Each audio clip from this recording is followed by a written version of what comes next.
చాలా జాగ్రత్తగా విందాం. క్రైస్తవ్యంలో ఒక బోధన గూర్చిన ఒక విపరీతమైన ధోరణి నడుస్తుంది. కొంచెం సౌండ్ పెట్టు. ఎంత విపరీతమైన ధోరణి అంటే, వాక్యాన్ని కళ్ళ ముందు పెట్టుకుని ఎవరికి నచ్చినట్టు వారు మాట్లాడుకోవడానికి అవసరమైతే ఎదురుగా లేరు, కానీ కొట్టుకోవడానికి కూడా రెడీగా ఉన్నారు. ఏం జరుగుతుందో మీకు చెప్పక్కర్లేదు.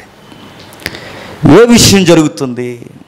జరుగుతున్న విషయం ఏంటంటే, వివరించాలి, ఎందుకంటే తెలియాలి ఇవన్నీ. ఎవడో దారింట పోయే దానేగాడు క్వశ్చన్ అడిగాడట. ఏమని అడిగాడట? మంచి పనులు చేసిన ఆయన చనిపోయాడు, ఆ చనిపోయిన ఆయన మీ బైబిల్ ప్రకారం పరలోకం వెళతాడా, నరకానికి వెళ్తాడా అని ఉన్మాది అడిగాడట. వాడి పేరు మతోన్మాది.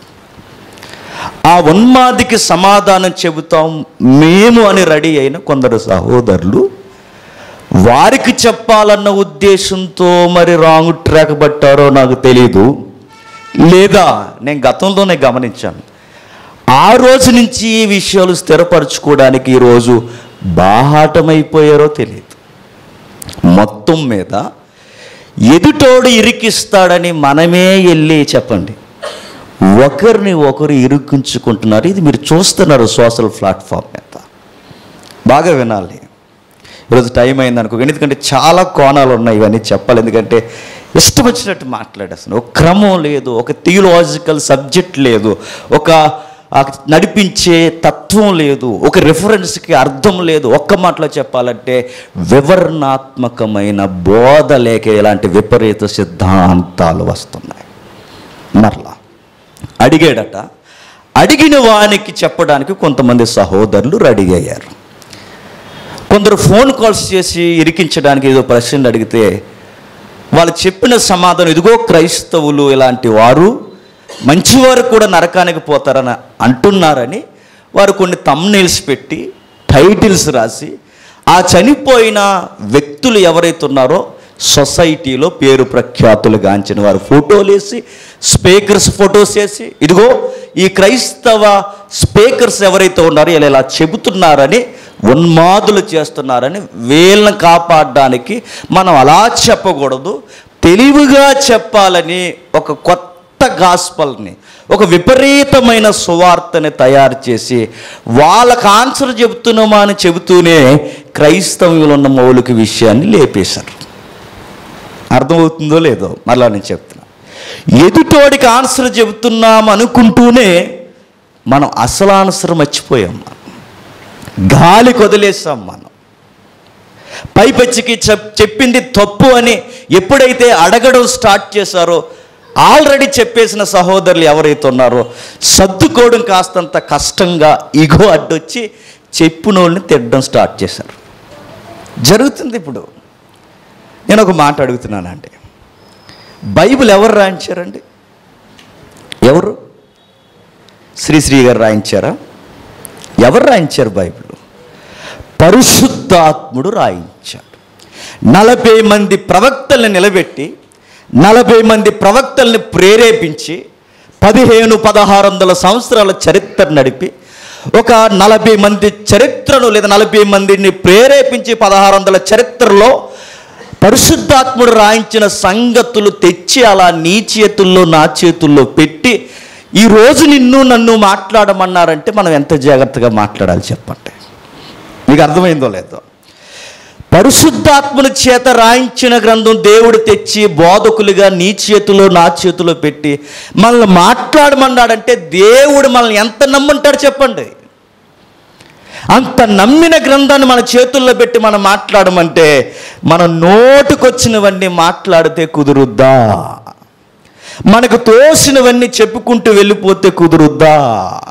మన పొగర్ని, మన గర్వాన్ని, మన అతిశయ గర్వాన్ని కళ్ళ ముందు పెట్టి వాక్యాన్ని పెట్టి చెప్పేస్తే ఊరుకుంటాడా?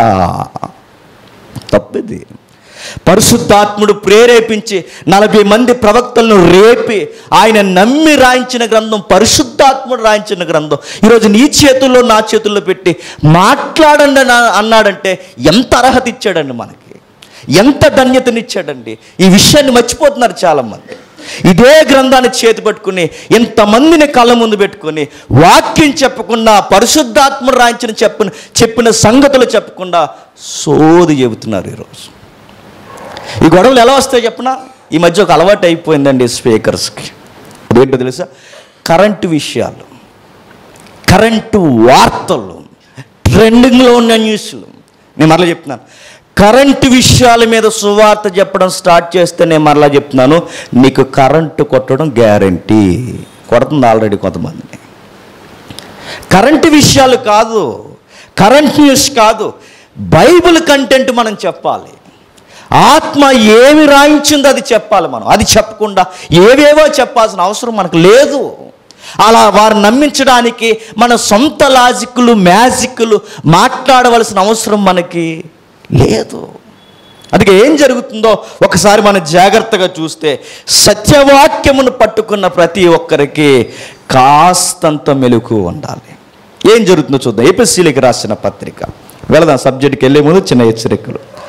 ఎఫెసీయులకు రాసిన పత్రిక 4వ అధ్యాయం, ఎఫెసీయులకు రాసిన పత్రిక 4వ అధ్యాయం 15వ వచనం. ప్రేమ కలిగి సత్యము చెబుతూ క్రీస్తు వలె ఉండుటకు మనం అన్ని విషయములలో ఎదుగుదాం అన్నాడు. నేను ఒక మాట అడుగుతున్నాను. మతోన్మాదికైనా, సువార్త వింటున్న విశ్వాసులకైనా, ఎవరికైనా వాక్యం చెప్పడానికి కావలసిన ఫస్ట్ క్వాలిఫికేషన్ ఏంటి? లవ్ అన్నాడు. సత్యం చెప్పేవాడికి మొట్టమొదట మైండ్లో ఉండాల్సింది ఏంటో చెప్పిన, ప్రేమ కలిగి. నాకు సహోదరుడు చెప్తే నాకు చాలా ఆశ్చర్యం వేసిందంటే, నిజమేనండి. మీరు గంట చెప్తారో, అరగంట చెప్తారో, 2 గంటలు చెప్తారో, 3 గంటలు చెప్తారో, రోజంతా చెప్తారో చెప్పండి, సత్యం చెప్పేటప్పుడు సత్యము ఉన్నది ఉన్నట్టుగా ప్రజల దగ్గరికి పోవాలి అంటే సత్యం చెప్పేటప్పుడు ఏముండాలట? ప్రేమ ఉండాలట. ఈరోజు ప్రేమ ఉందండి సత్యం చెప్పేటప్పుడు? ఇదే సత్యవాక్యం పట్టుకుని ఎన్ని మాటలు ఒకరినొకరు అనుకోవాలో అన్ని మాటలు అనుకుంటున్నారా లేదా? అందుకే సత్యం ఎక్కట్లేదు. బైబిల్ ఎంత సూత్రం పెట్టిందో చూడండి. సత్యము మాట్లాడుతున్నప్పుడు సత్యానికి అడ్డొచ్చేది ఏంటంటే నీ గర్వం, నీ అహంకారం, నీ గర్వపు మాటలు, నీ లేని ఆ తికమక్క పెట్టే ఆ ఏవైతే లాసుకులు ఎత్తుక్కుంటున్నారో ఇవన్నీ నేను మరలా చెప్తున్నాను. ఇవే అడ్డొస్తున్నాయి సత్యానికి. సత్యానికి ఏ మతోన్మాదో అడ్డురాడు. నేను మరలా చెప్తున్నా, సత్యానికి ఎవడో దారిండిపోయేవాడు అడ్డురాడు.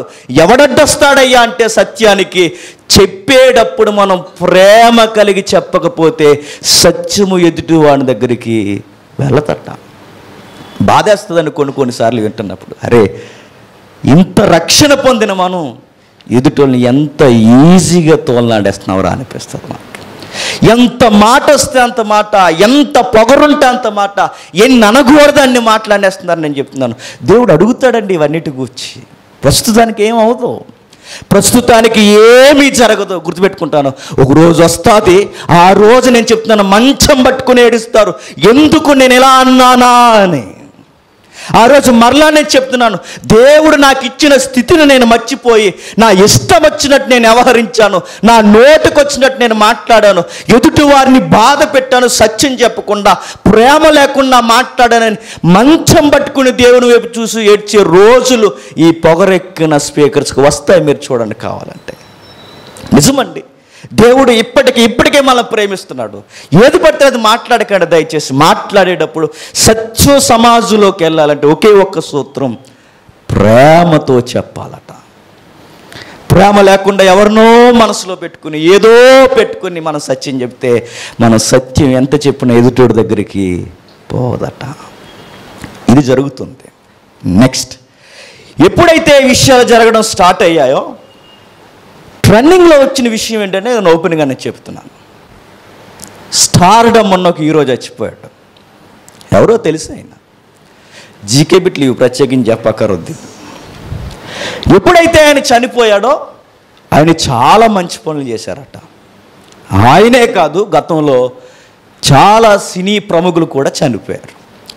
ఎప్పుడైతే వారు చనిపోయారో చనిపోయిన వెంటనే, బాగా వినండి, చనిపోయిన వెంటనే ఇది క్రైస్తవుని స్పందన అని కొన్ని స్పందనలు క్రైస్తవులు కూడా స్పందించి వాళ్ళ గురించి సింపతి చెప్పారు. చెప్పండి, నో ప్రాబ్లం, అంతవరకు పర్లేదు.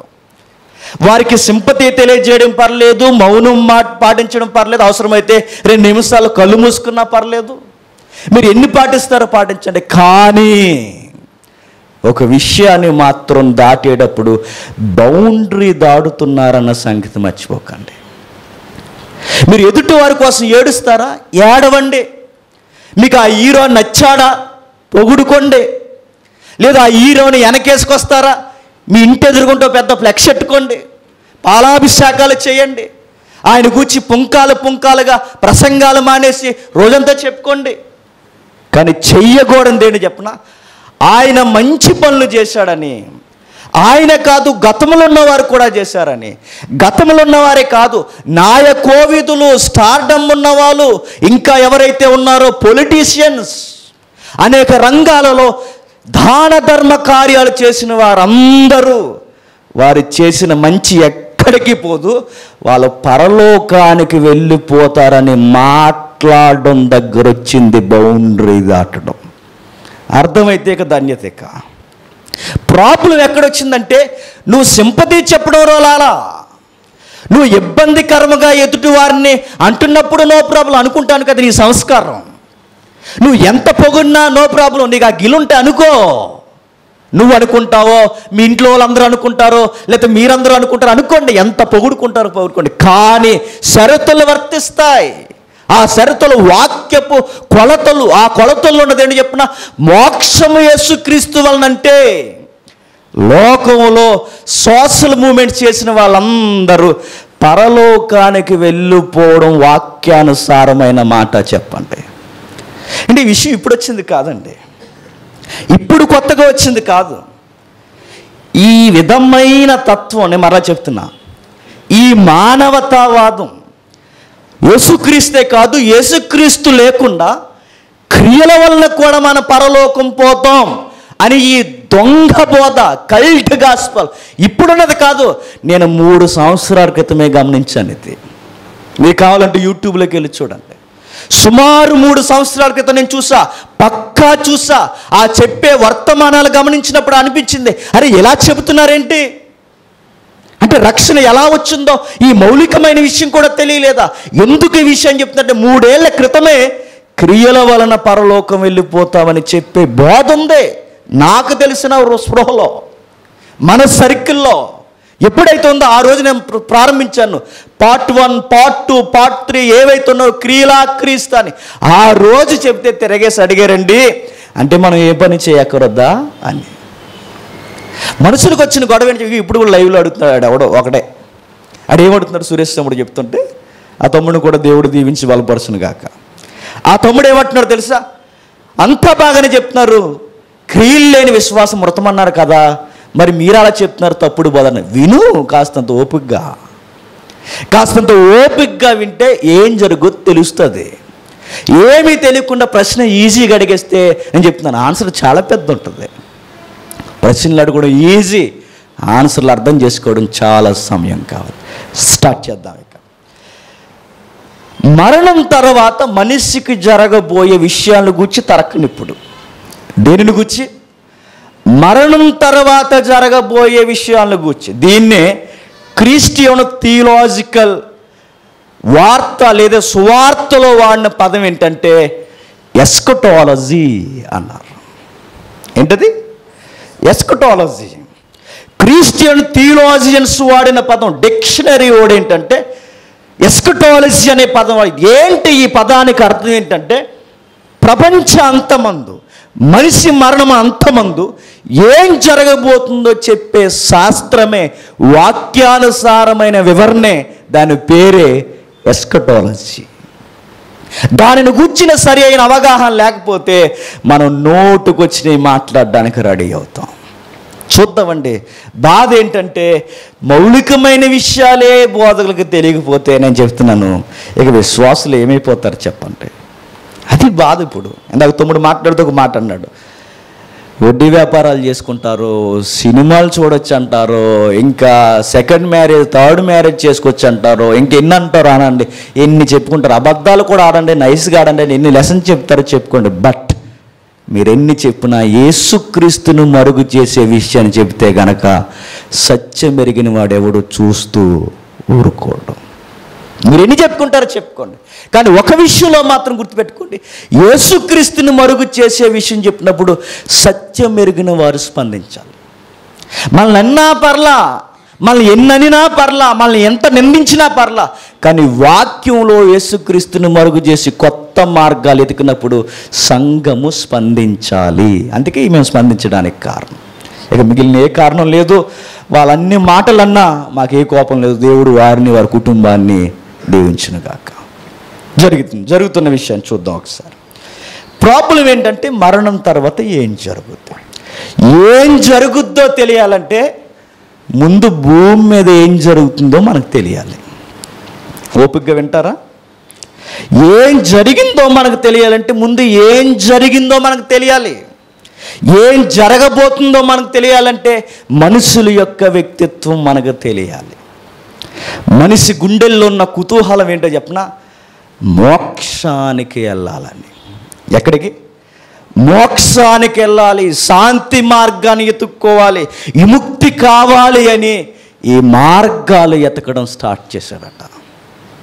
ఓవరాల్గా నేను చెప్తున్నాను, ఎప్పుడైతే మనిషి మార్గం ఎతకడం స్టార్ట్ చేశాడో నిత్యత్వానికి ఆధారం ఏదని మనిషి ఎతకడం స్టార్ట్. ఎందుకంటే మనిషి గుండెల్లో సహజంగా ఉన్నది ఏంటంటే మోక్షం పోవాలని ఎదురు చూస్తాడు మనిషి. ఎప్పుడైతే మోక్షం పోవాలని ఎదురు చూశారో రకరకాల ప్రశ్నలకి రకరకాల సమాధానాలు, మోక్షం కొరకు ఎక్స్ప్లెనేషన్స్ వచ్చేసాయి. అర్థమవుతుందా? ఎప్పుడైతే వారు వెళ్ళాలనుకుంటున్నారో, ఎప్పుడైతే ఆ మార్గాన్ని అందుకోవాలనుకున్న వాళ్ళు వారు చేసిన పని ఏంటంటే కొన్ని ప్రశ్నలు వేసుకున్నారు. ఆ ప్రశ్నలు ఏంటంటే విముక్తికి మార్గం ఏది అని, శాంతికి మార్గం ఏది అని, పరలోకానికి మార్గం ఏది అని. అప్పుడు ఇలా ఎప్పుడైతే ప్రశ్నలు వచ్చే మనిషి అన్నాడట, ఇదిగో మార్గం ఇక్కడ ఉందన్నాడట. ఏంట్రా మార్గం అని అడిగితే మంచి పనులు చేయండి అన్నాడట. ఏం చేయాలట? మంచి పనులు. నేను అడుగుతున్నాను, మంచి పనులు చెయ్యండి అని ఈ పదం ఏదైతే ఉందో దీనికి ఒక ప్రాక్టీస్ ఉంది, ఒక ప్రాక్టీస్. ఆ ప్రాక్టీస్కున్న పేరేంటంటే కర్మ సిద్ధాంతం అంటారు. ఏ సిద్ధాంతం? కర్మ సిద్ధాంతం. కర్మ సిద్ధాంతం అంటే సత్క్రియల చేత మోక్షం లభిస్తుంది అని చెప్పే ఒక సిద్ధాంతం ఉంది. ఆ సిద్ధాంతం పేరు కర్మ సిద్ధాంతం. ఆ కర్మ సిద్ధాంతం ఏదైతే ఉందో క్రియావాదం. ఆ క్రియావాదం మనం పాటిస్తే మనకు మోక్షం వచ్చేస్తుంది అని ఒక ఆన్సర్ సొసైటీలోకి వచ్చిందట. రెండవది బాగా వినాలండి, ఏం జరిగిందో మనకు తెలియాలంటే ఇవన్నీ తెలియాలి. వెంటనే వచ్చేసి నేను మోక్షం వెళ్తానా వెళ్ళనా చెప్పంటే ఇంత విషయం తెలియకుండా నువ్వు వెళతావో వెళ్ళవో నీకు ఎలా తెలుస్తుంది? బైబిల్లో మనం పట్టుకున్నప్పుడు, బైబిల్ చేత పట్టుకున్నప్పుడు కాస్తంత సత్యం మీద అవగాహన ఉంటే పరిశీలించే ఓపిక మనకు ఉండాలి. మరలా చరిత్ర నేను చెప్తున్నా. ఎప్పుడైతే పరలోకం మనిషి వెళ్ళాలనుకున్నాడో ప్రశ్నలు వేసుకున్నాడు. అవి చిన్న చిన్న ప్రశ్నలు కాదు, చాలా పెద్ద ప్రశ్నలు. ఆ ప్రశ్నల్లో ఒక ప్రశ్న ఏంటంటే మేము మోక్షం పోవాలంటే ఏం చేయాలనుకున్నప్పుడు వెంటనే కొంతమంది వేదాంతులు అన్నారట, క్రియావాదం చేయండి అని. క్రియావాదం అంటే సత్క్రియలు చేయండి, మంచి పనులు చేయండి, వెళ్ళిపోతారన్నారట. వెంటనే మంచి పనులు చేసి వాళ్ళు పుట్టుకొచ్చేసారు. రెండవ ప్రాక్టీస్ భక్తి మార్గం గుండా రండి మీకు మోక్షం వస్తుంది అన్నారట. ఏ మార్గం? భక్తి మార్గం. మొదటిది క్రియావాదం, రెండు భక్తి మార్గం. భక్తి మార్గం అంటే కర్మకాండలు, ఆచారాలు, యజ్ఞయాగాలు, పశువులు చంపడాలు, కోళ్ళు చంపడం, పక్షులను చంపడం, దీనికి పెట్టిన పేరేంటంటే భక్తి మార్గం. క్రియావాదం, కర్మ సిద్ధాంతం, 2 భక్తి మార్గం. ఇవన్నీ వివరించడం జస్ట్ అవుట్లైన్స్ మాత్రమే. 3వది జ్ఞాన మార్గం. ఏంటట? జ్ఞాన మార్గం. ఇదేంటయ్యా అంటే నీ గూర్చి, నీ ఆత్మను గూర్చి, నిన్ను పుట్టించిన సర్వేశ్వరుని గూర్చి నీకు అవగాహన ఉంటే నీకు మోక్షం వచ్చేస్తుంది. జ్ఞానము సంపాదించుకు అని చెప్పేదే చెప్పండి జ్ఞాన మార్గం. ఇవన్నీ ఉన్నాయి ఇప్పటికీ బతికి. 4వది కొంతమంది చెప్పే వేదాంతులు 4వ ప్రాక్టీస్ ఏంటంటే యోగా చేయడం. ఏంటట? యోగాలో వాళ్ళు చెప్పేది ఏంటంటే కనిపిస్తున్నదంతా మిథ్య, మాయ, కనిపించినదంతా అదృశ్య లోకానికి సంబంధించింది. ఈ కనిపిస్తున్న మాయ నుంచి మనం విముక్తి పొందాలి అంటే అంతర్గతంగా మనం ధ్యానంలోకి వెళ్ళాలి. అంతర్గతంగా మనం ధ్యానంలోకి వెళితే లోపలున్న ఇన్నర్ సోల్ ఏదైతే ఉందో యోగాలో అంతర్గతమైన ఈ ఆత్మ కనిపించని లోకంతో కనెక్ట్ అవుద్ది. అందుకు మీరు చేయాల్సింది ఏంటంటే యోగా చేయండి అన్నారు. మోడీ గారు కూడా ప్రవేశపెట్టారు కదండి. ఆ యోగా వెనకాల ఉన్న ప్రాక్టీస్ ఏంటంటే ఈ పాడు లోకంలో ఉన్న మనం పరలోకానికి, మన పదంలో పరలోకానికి మనం పోవాలి అంటే యోగాలు చేయండి అన్నారు. ఆ మధ్యకాలంలో నేను ఒక మాట చెప్పాను.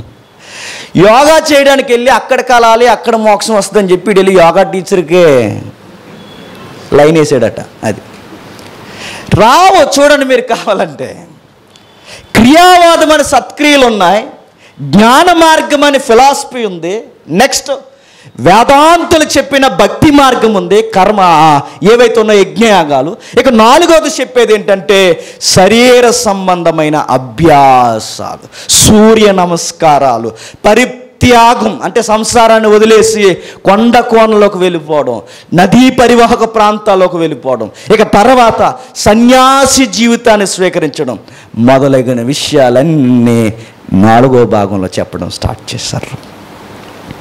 అర్థమవుతుందా? అర్థమైపోయినా చెప్తాను, జాగ్రత్తగా వినండి. మరలా ఇన్ని ప్రయత్నాలు చేశారు చూడండి. నెక్స్ట్ క్రియావాదం, భక్తి మార్గం, జ్ఞాన మార్గం, వేదాంతులు చెప్పినది యోగా, శరీర సంబంధమైన అభ్యాసాలు, సూర్య నమస్కారం, పరిత్యాగము, సన్యాసి జీవితం మొదలగునవి ఎక్సెట్రా. ఇవన్నీ పాటించిన తర్వాత ఇన్ని ప్రయత్నాలు దేనికోసమయ్యా మీరు అందరంటే వాళ్ళ గంటాపదంగా చెప్పిన ఒకే ఒక ఆన్సర్ చెప్పండి, మోక్షము సిద్ధించుగాక, అందుకు మేము చేస్తున్నాం అన్నారట. కానీ బైబిల్ అంది ఈ ప్రాక్టీసులన్నీ కట్టబడేసి, ఈ ప్రాక్టీసులన్నిటినీ తెచ్చి మీరు ఎలా వెళ్ళిపోతారయ్యా మీరు పరలోకానికంటే, ఇదిగో మేము మంచి పనులు చేస్తున్నాం, మేము పరలోకం మాకు ఎందుకేవో అని అడిగితే బైబిల్ అందట వెయిట్ అందట. మేము జ్ఞానం సంపాదించుకున్నాం, నీ గూర్చి మాకు ఎందుకు అంటే బైబిల్ అందట వెయిట్ అందట. ఇంకా వచ్చి ఇదిగో మేము ఇంత భక్తి మార్గంలో ఇన్ని యజ్ఞయాగాలు, ఇన్ని పశువుల్ని మేము వధించాం, మేము సన్యాసి జీవితాన్ని స్వీకరించాం, సూర్య నమస్కారాలు చేసాం, యోగాలు చేసాం, మాకెందుకు ఇవ్వని సత్యవాక్యమును సత్యం చెప్పిన సత్యదేవుడు పంపించిన వాక్యాన్ని అడిగితే అందట ఆగండ్రా అబ్బాయిలు అందట. ఏమంది ఆగి, ఏమందో ఒకసారి చూద్దాం. చూడాలి, అందరూ బైబిల్ చూడాలి. యెరెమీయా గ్రంథం 13వ అధ్యాయం, యెరెమీయా గ్రంథం 13వ అధ్యాయం 23వ వచనం.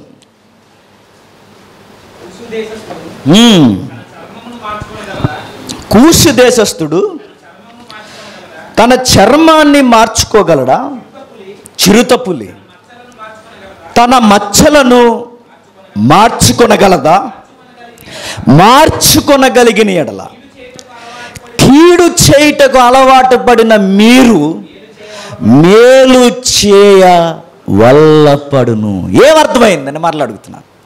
ఇన్ని యజ్ఞయాగాలు, ఇన్ని క్రియావాదాలు, ఇన్ని మంచి పనులు, సత్క్రియలు, ధర్మకార్యాలు, భోజనాలు, బట్టలు పంచడాలు, ఇంకా అనాథులను ఆదుకోవడాలు, ఇవన్నీ చేసామట.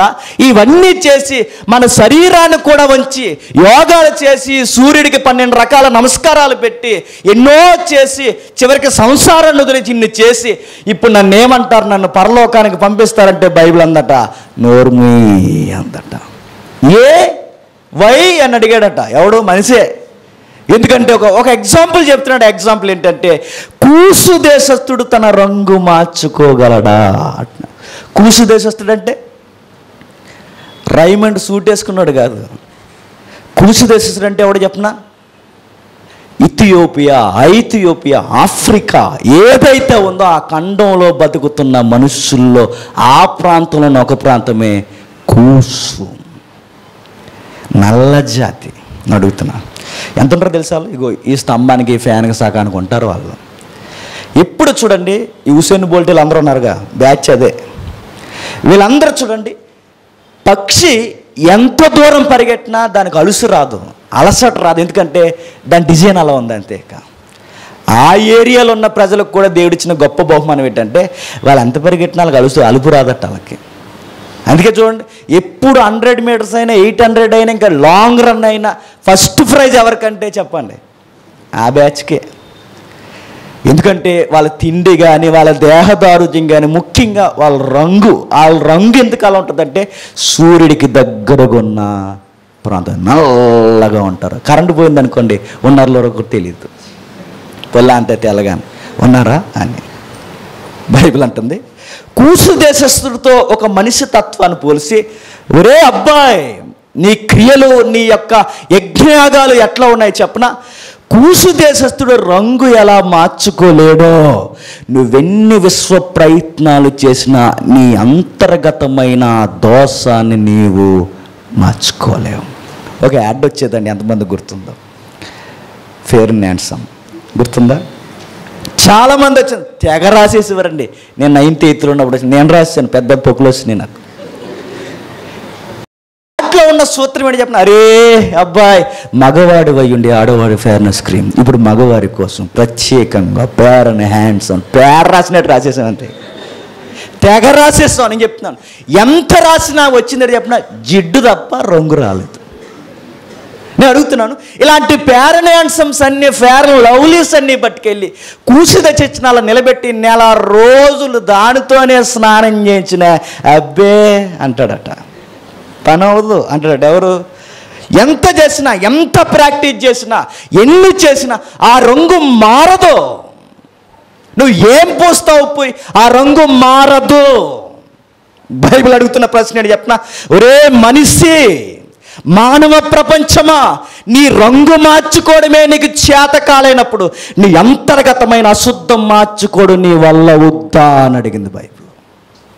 అర్థమైతే దాన్ని తండ్రి, నీ రంగే మార్చుకోవడం నీకు చేతనవద్దు, నీ కలర్ చేంజ్ చేయడం నీకు చేత కాదు, నీ రంగుని డెవలప్ చేయడం నీ వల్ల అవ్వదు.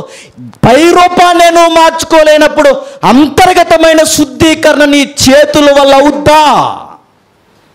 అవ్వదని చెప్పింది బైబిల్ ఖచ్చితంగా.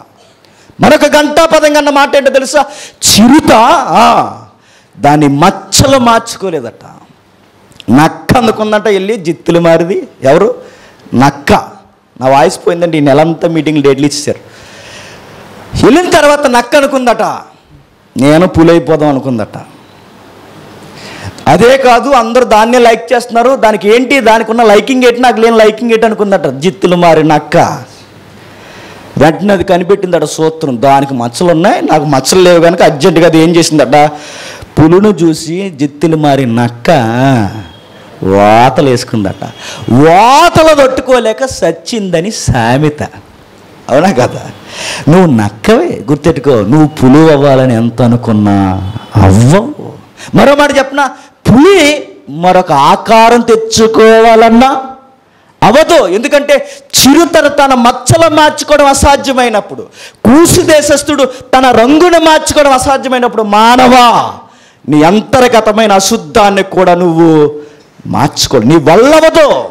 నువ్వు ఎన్ని ప్రయత్నాలు చేస్తావో, క్రియావాదం జరిగిస్తావో, సన్యాసి జీవితాన్ని తీస్తావో, శారీరకమైన క్రమశిక్షణలు పెట్టుకుంటావో, యోగాలు చేస్తావో, ధర్మకార్యాలు చేస్తావో, మత సంబంధమైన ఆచార సంబంధమైన ఎన్నో కార్యక్రమాలు చేస్తావు, ఎన్ని చేసినా నీ లోనున్నది నీ వల్ల మార్చుకోవడం అవ్వదండి. ఇప్పుడు నేను అడుగుతున్నాను, మరి ఈ మంచి పనులు అనేవి మనల్ని మంచివారిగా చెయ్యలేవా అని అడిగితే నేను చెప్తున్నాను, మంచివారిగా సమాజానికి చూపిస్తాయి. క్లారిటీ కనబడాలి. ఇన్ని మంచి పనులు చేసి ఇంత సత్క్రియలు చేసినప్పుడు మరి నన్ను మంచోడని దేవుడు చూడంటే దేవుడు చూడడం, మరి ఎవరు చూస్తారు? సమాజం చూస్తారు.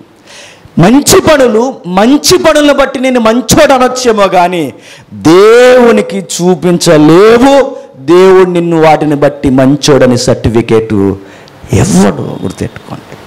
మరి దేవుడు చూసేది ఏంటయ్యా అంటే పై రూపాన్ని చూడ్డట. ఆయన మరేం చూస్తాడు? అంతర్గతమైన ఏదైతే మన లోపల నాగి డాగులా ఉందో ఆ మచ్చలు ఆయన చూస్తాడట. నేను అడుగుతున్నాను, లోపలంతా అశుద్ధం పెట్టుకొని, లోపలంతా పాడైపోయిన పాపపు స్థితిని మనం పెట్టుకొని, మానవులుగా దేవుని దృష్టికి ఏమాత్రం పనికిరాని మనం దేవుని దగ్గరికి వెళ్ళి, ప్రభువా ఇన్ని పనులు చేశాను, నచ్చేశానా అంటే దేవుడు అంటాడట, సరిపోదరా అంటాడట.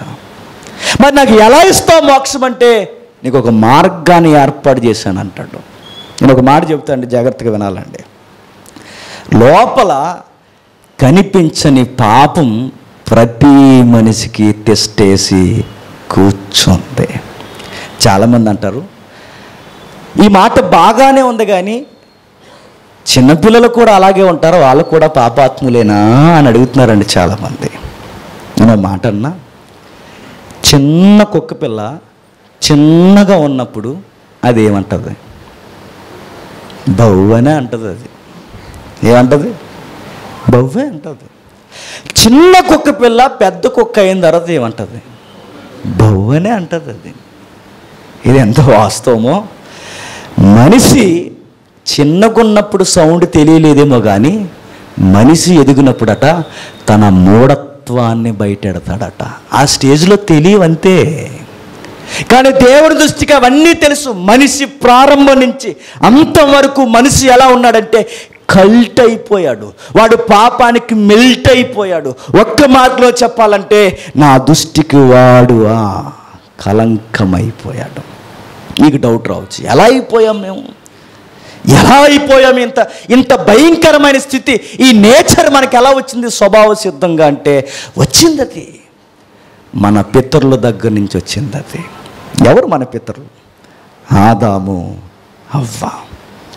ఆదామవ్వలు ఎప్పుడైతే డిస్టర్బ్ అయ్యారో, పులిసిన పిండిగా, ప్రారంభపు పిండిగా వారు ఎప్పుడైతే డిస్టర్బ్ అయిపోయారో, ఇక అక్కడి నుంచి వస్తున్న ప్రతిదీ చెప్పండి పులిసిపోయి రావడం స్టార్ట్ అయింది. అంతే కదండి. చెట్టు చెడిపోతే ఆ చెట్టుకు కాసే ఫలాలన్నీ ఏమవుతాయి చెప్పండి? చెడ్డ ఫలాలే అవుతాయి. ఎప్పుడైతే మూలం డిస్టర్బ్ అయిందో, మూలం నుంచి వచ్చిన ప్రతి మానవ జీవితం ఏమైంది? స్వాభావికముగానే వారు చెడ్డ క్రియలతో అలవాటు అయిపోయారట. నేను మరలా చెప్తున్నాను, స్వాభావికంగా అలా ఉంటాయంటే మీరు అబ్జర్వ్ చేయండి. చిన్న చిన్న ఎగ్జాంపుల్స్ నేను చెప్తాను. ఒక మాట చెప్పనా? చిన్నపిల్లలు ఉంటారండి, చిన్నపిల్లలు వాళ్ళ నేచర్ చూడండి ఎలా ఉంటుందో. కొన్ని చెప్పక్కర్వద్దండి, మనుషులకు అలా పుట్టుకుతూనే వచ్చేస్తాయి అవి.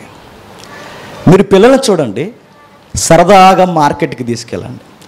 మీకు అబ్బాయే ఉన్నాడు అనుకోండి, వాడిని మార్కెట్కి తీసుకెళ్ళి ఆడుకుంటున్నప్పుడు, మరి నీకేమి నచ్చినారో కొనుక్కోరా అని అంటాడు. ఏం కొంటాడు చెప్పండి? కార్లు, బ్యాట్లు, ఇంకా చెప్పండి, కుర్చీయా, ఏం కొంటాడు చెప్పండి? ఆడు ఆడుకునేవన్నీ కొంటాడు. మగపిల్లలు ఆడుకునేవన్నీ ఆ చిన్న బాలుడు కొంటాడా? కొండా? నేను అడుగుతున్నా, వీడికి ఇవే కొనుక్కోవాలని వాడికి ఎలా తెలిసింది? అది నేచర్. అది నేను మళ్ళీ చెప్తున్నాను, ఇదే మార్కెట్కి ఆడపిల్లని తీసుకెళ్ళండి, చిన్న పిల్లని, బాలికని. ఆమె ఏం కొంటుంది? బొరుకులు, స్టవ్వులు, గిన్నెలు, గరిట్లు. అడుగుతున్నాను, ఆ పిల్లకి ఎవరు చెప్పారు? ఎవరు చెప్పారు? అది నేచర్. అది ఆడపిల్లకి ఆడపిల్ల లక్షణాలు సహజంగా ఉన్నాయి, మగపిల్లవాడికి మగపిల్ల లక్షణాలు సహజంగా ఉన్నాయి. నేను చెప్తున్నాను చూడండి, ఆ నేచర్ కనబడుతుంది ఆది నుంచి. అలవాట్లు ఎలా అయితే పసితనం నుంచి మనకు కనబడుతున్నాయో, వయసు వచ్చేసరికి లోన బుసలు కొట్టినవన్నీ మనిషికి పైకి టైం వచ్చినప్పుడు వస్తాయి. అది మనిషి తత్వం. అది ఇంకా అడుగుతాను, నేను చెప్తున్నాను. పిల్లలకి మనం అన్నం తినిపిస్తుంటామండి. అన్నం తినిపించే వయసు కాస్త నడుస్తున్నప్పుడు, అన్నం తినిపిస్తున్నప్పుడు ఫస్ట్ తినిపించేటప్పుడు వాడు తింటాడా? తింటాడు? మింగడం కూడా రాదు. ఇలా మింగు అని చెప్తాం మనం. ఆడు మింగుతలేదు కానీ మొత్తం ఆడు తినకపోతే ఏడు తినేస్తుంది, మింగేస్తుంది. ఇగో నువ్వు తినకపోతే నేను తినేస్తానంట. ఆడ వాళ్ళ అమ్మని చూసి ఇదిగో ఇలా మింగు అనగానే అడుగుతున్నాడు. ఫస్ట్ స్టేజ్లో భోజనం పెట్టినప్పుడు తినడం కూడా రాదు ఆ అబ్బాయికి. కానీ నా ప్రశ్న ఏంటి చెప్పనా, తినడం రానోడికి అప్పుడే వాళ్ళ అమ్మ గర్భం నుంచి ఇలా బయటకు వచ్చిన వెంటనే వాడు చేసి పని ఏంటి చెప్పనా, వాళ్ళ అమ్మ రొమ్ములు ఎక్కడున్నాయో ఎత్తుక్కుంటాడు. ఇది ఎలా తెలిసిందండి వాడికి? ఎలా తెలిసిందని అడుగుతున్నాను. ఎలా తెలిసింది? నేచర్ అంటారు దాన్ని, స్వభావం అంటారు. మనిషికి కొన్ని సహజముగానే ఉన్నాయి, దేవుడు అలా డిజైన్ చేశాడు. అయితే అక్కడి నుండి కల్ట్ అయింది. సహజంగా కొన్ని చెప్పక్కరొద్దు. ఆడు ఆ ఎర్లీ స్టేజ్లో ఉన్నాడు కనుక తెలియట్లేదు. రేపొద్దున్న ఈ చిన్నవాడు పెద్దోడైతే ఏమవుద్దంటే వాడు మూఢత్వాన్ని స్వాభావికంగా వాడు బయట పెడతాడు. వాడు మనుషుల యొక్క తత్వం ఆది నుంచి ఎలా ఉందంటే వాడు దుష్టక్రియల్లో దుష్టత్వంలో బహు గొప్పగా ఫీల్ అవుతున్నారట. మేము గొప్పవారం అనుకుంటున్నారట. గొప్పవారం అనడానికి గొప్ప పనులు మంచి పనులన్నీ చేస్తూ మేము మంచోళం అయిపోయామనుకుంటే బైబిల్ అందే, లేదురా నువ్వు లోపల అశుద్ధంతో ఉన్నావు అన్నాడట. నీ నేచర్ మారాలి, అది మారదు. లోపల ఆ తత్వం మారకుండా, ఆ బుద్ధి మారకుండా లోపల కుళ్ళీకుతంతో అతీంద్రం అంతా మనం పెట్టుకొని బయటకు వచ్చిన తర్వాత ఎన్ని మంచి పనులు చేసినా దేవుడు అంటాడు, ఈ పైనున్నవు నాకొద్దు, ఇంటర్నల్గా నువ్వు ఎలా ఉన్నావు అని అడుగుతాడట. మన లోపల మానవ స్వభావాన్ని మనం చంపుకోకుండా బయట ఎన్ని చేసినా దేవుడు అంటాడట, ఈ బయట ఉన్నవేవి నన్ను చెప్పండి మెప్పించలేవు అంటాడు. ఒక ఎగ్జాంపుల్ నేను చెప్తా. పాపం అనేది ఎలాంటిదో చెప్పనా, అది ఒంటి మీద మరక లాంటిది కాదు, పడితే తుడుచుకుని కడిగేసుకోవడానికి. నా మాటలు అర్థమవుతున్నాయి లేదు? పాపం అనేది మనం అలా దారండిపోతున్నప్పుడు ఏదన్నా ఒక మరక మన సట్ట మీదో మన మీదో పడినప్పుడు కడిగేసుకుంటే పోయేంత ఈజీ కాదు. పాపం అనేది మనిషికి పైన పడలేదు. పాపం అనేది కనిపించకుండా మనిషికి అంతర్గతంగా ఏర్పడిన డాగు. అది ఆ మాట అర్థమవుతుందో లేదో? అది పైకి కనిపించే మచ్చ కాదు, అది ఎక్కడ పడింది మనిషికి అంతర్గతంగా. వాడు లోపల వాడు స్వభావం ఏంటంటే వాడు అంతర్గతమైన జీవితంలో పడిన సెరగని డాగ్ అది. ఆ డాగును లోపల తుడిచేయడానికి నేను బయట ఎన్ని భోజనాలు ఎట్టినా ఈ లోపల ఉన్న డాగు చెప్పండి పోదు. నేను బయట ఎన్ని ధర్మకార్యాలు చేసి చీరలు పెంచి బట్టలు పెంచినా లోపల ఉన్న డాగు పోదు. అది ఉంది సహజంగా. నేను ఎన్ని చేసినా, ఎదుటి వారికి ఎన్ని కార్యాలు చేసినా చేయొద్దంట్లా, చివరి వరకు వినండి. ఇవన్నీ ఎప్పుడైతే చేస్తాం మనం అనుకుంటాం ఇవి సరిపోతాయి అనుకుంటాం. దేవుడు అంటాడు అవి సరిపోవు, లోపలున్న డాగు కూడా కడిగేయాలంటాడట. మరొక ఎగ్జాంపుల్ చెప్తాను. సమ్మర్లో ఒంటి మీద మనకి పొక్కులు వస్తాయి, నీటి పొక్కులు. ఏమంటారు దాన్ని? నేను నీటి పొక్కులు అంటాను, మీరు ఏమంటారు మరి? చిన్న చిన్నవి లేచిపోతాయి చెమటకి అవి. ఆ టైంలో మీరు చూడండి, ఎప్పుడైతే అవి ఒంటి మీద వచ్చాయో మన దేహం మీద పేలిందో, ఒళ్ళు పేలింది అంటాం మన ఈస్ట్లో. ఆ చెమట పొగలు వచ్చిన తర్వాత ఏదో విధముగా ప్రయత్నము చేసి దాన్ని పోగొట్టుకోమా. స్టార్టింగ్లో బ్లోరో ప్లస్ అని ఒక పౌడర్ వచ్చేది, అది కొట్టండి ఇక హాయ్ హాయ్ కూల్ అనేవారు. ఇక నిజంగానే కూల్గా ఉండేది. తర్వాత అర్థమైంది ఆ కూల్ ఎక్కువైపోయి నల్లగా అయిపోయామని. అందులో యాసిడ్ ఎక్కువ ఉంది. చాలా వచ్చాయి చూడండి, సమ్మర్ సోపులు వచ్చేవి, నిరిల్లేదు ఉండేది అనుకుంటా, కూల్గా చాలా కూల్గా రాసేవారు. ఏదో ఒక ప్రయత్నం చేసి కలర్ పోతే పోయింది. మొత్తం మీద పొక్కులు పోగొట్టేవారం కదా, పోయే పాపం అనేది. నేను చెప్తున్నాను, సమ్మర్కి వచ్చే పొక్కులు కదా, అది సీజనల్గా వచ్చి వెళ్ళిపోవడానికి. అది లోపల స్టార్ట్ అయిన క్యాన్సర్ కణిత, గుర్తెట్టుకోండి. మరలా నేను చెప్తున్నాను, పాపం అనేది బయట వచ్చే పొక్కులు లాంటిది కాదు. చిన్న ఎగ్జాంపుల్ అనుకోకండి, అది లోపల స్టార్ట్ అయిన కరుకుడు పుండది, క్యాన్సర్ పుండది. అది పోవాలి. అది పోకుండా నేను ఎంతసేపు పైన వాటిని రుద్దుతూ అవి చేసి ఇవి చేస్తే దేవుడు అంటాడు రే నీకు లోపల క్యాన్సర్ ఉందిరా అని. అది పోవాలిరా ప్రభా, మరి ఇన్ని చేస్తే నాకు మోక్షం రాదంటే దేవుడు చెప్తున్నాడు నువ్వు పైకి చెయ్యాలనే ఉంది, నా దగ్గరికి రావాలనే ఉంది, నీకు ఆ తృష్ణ ఉంది.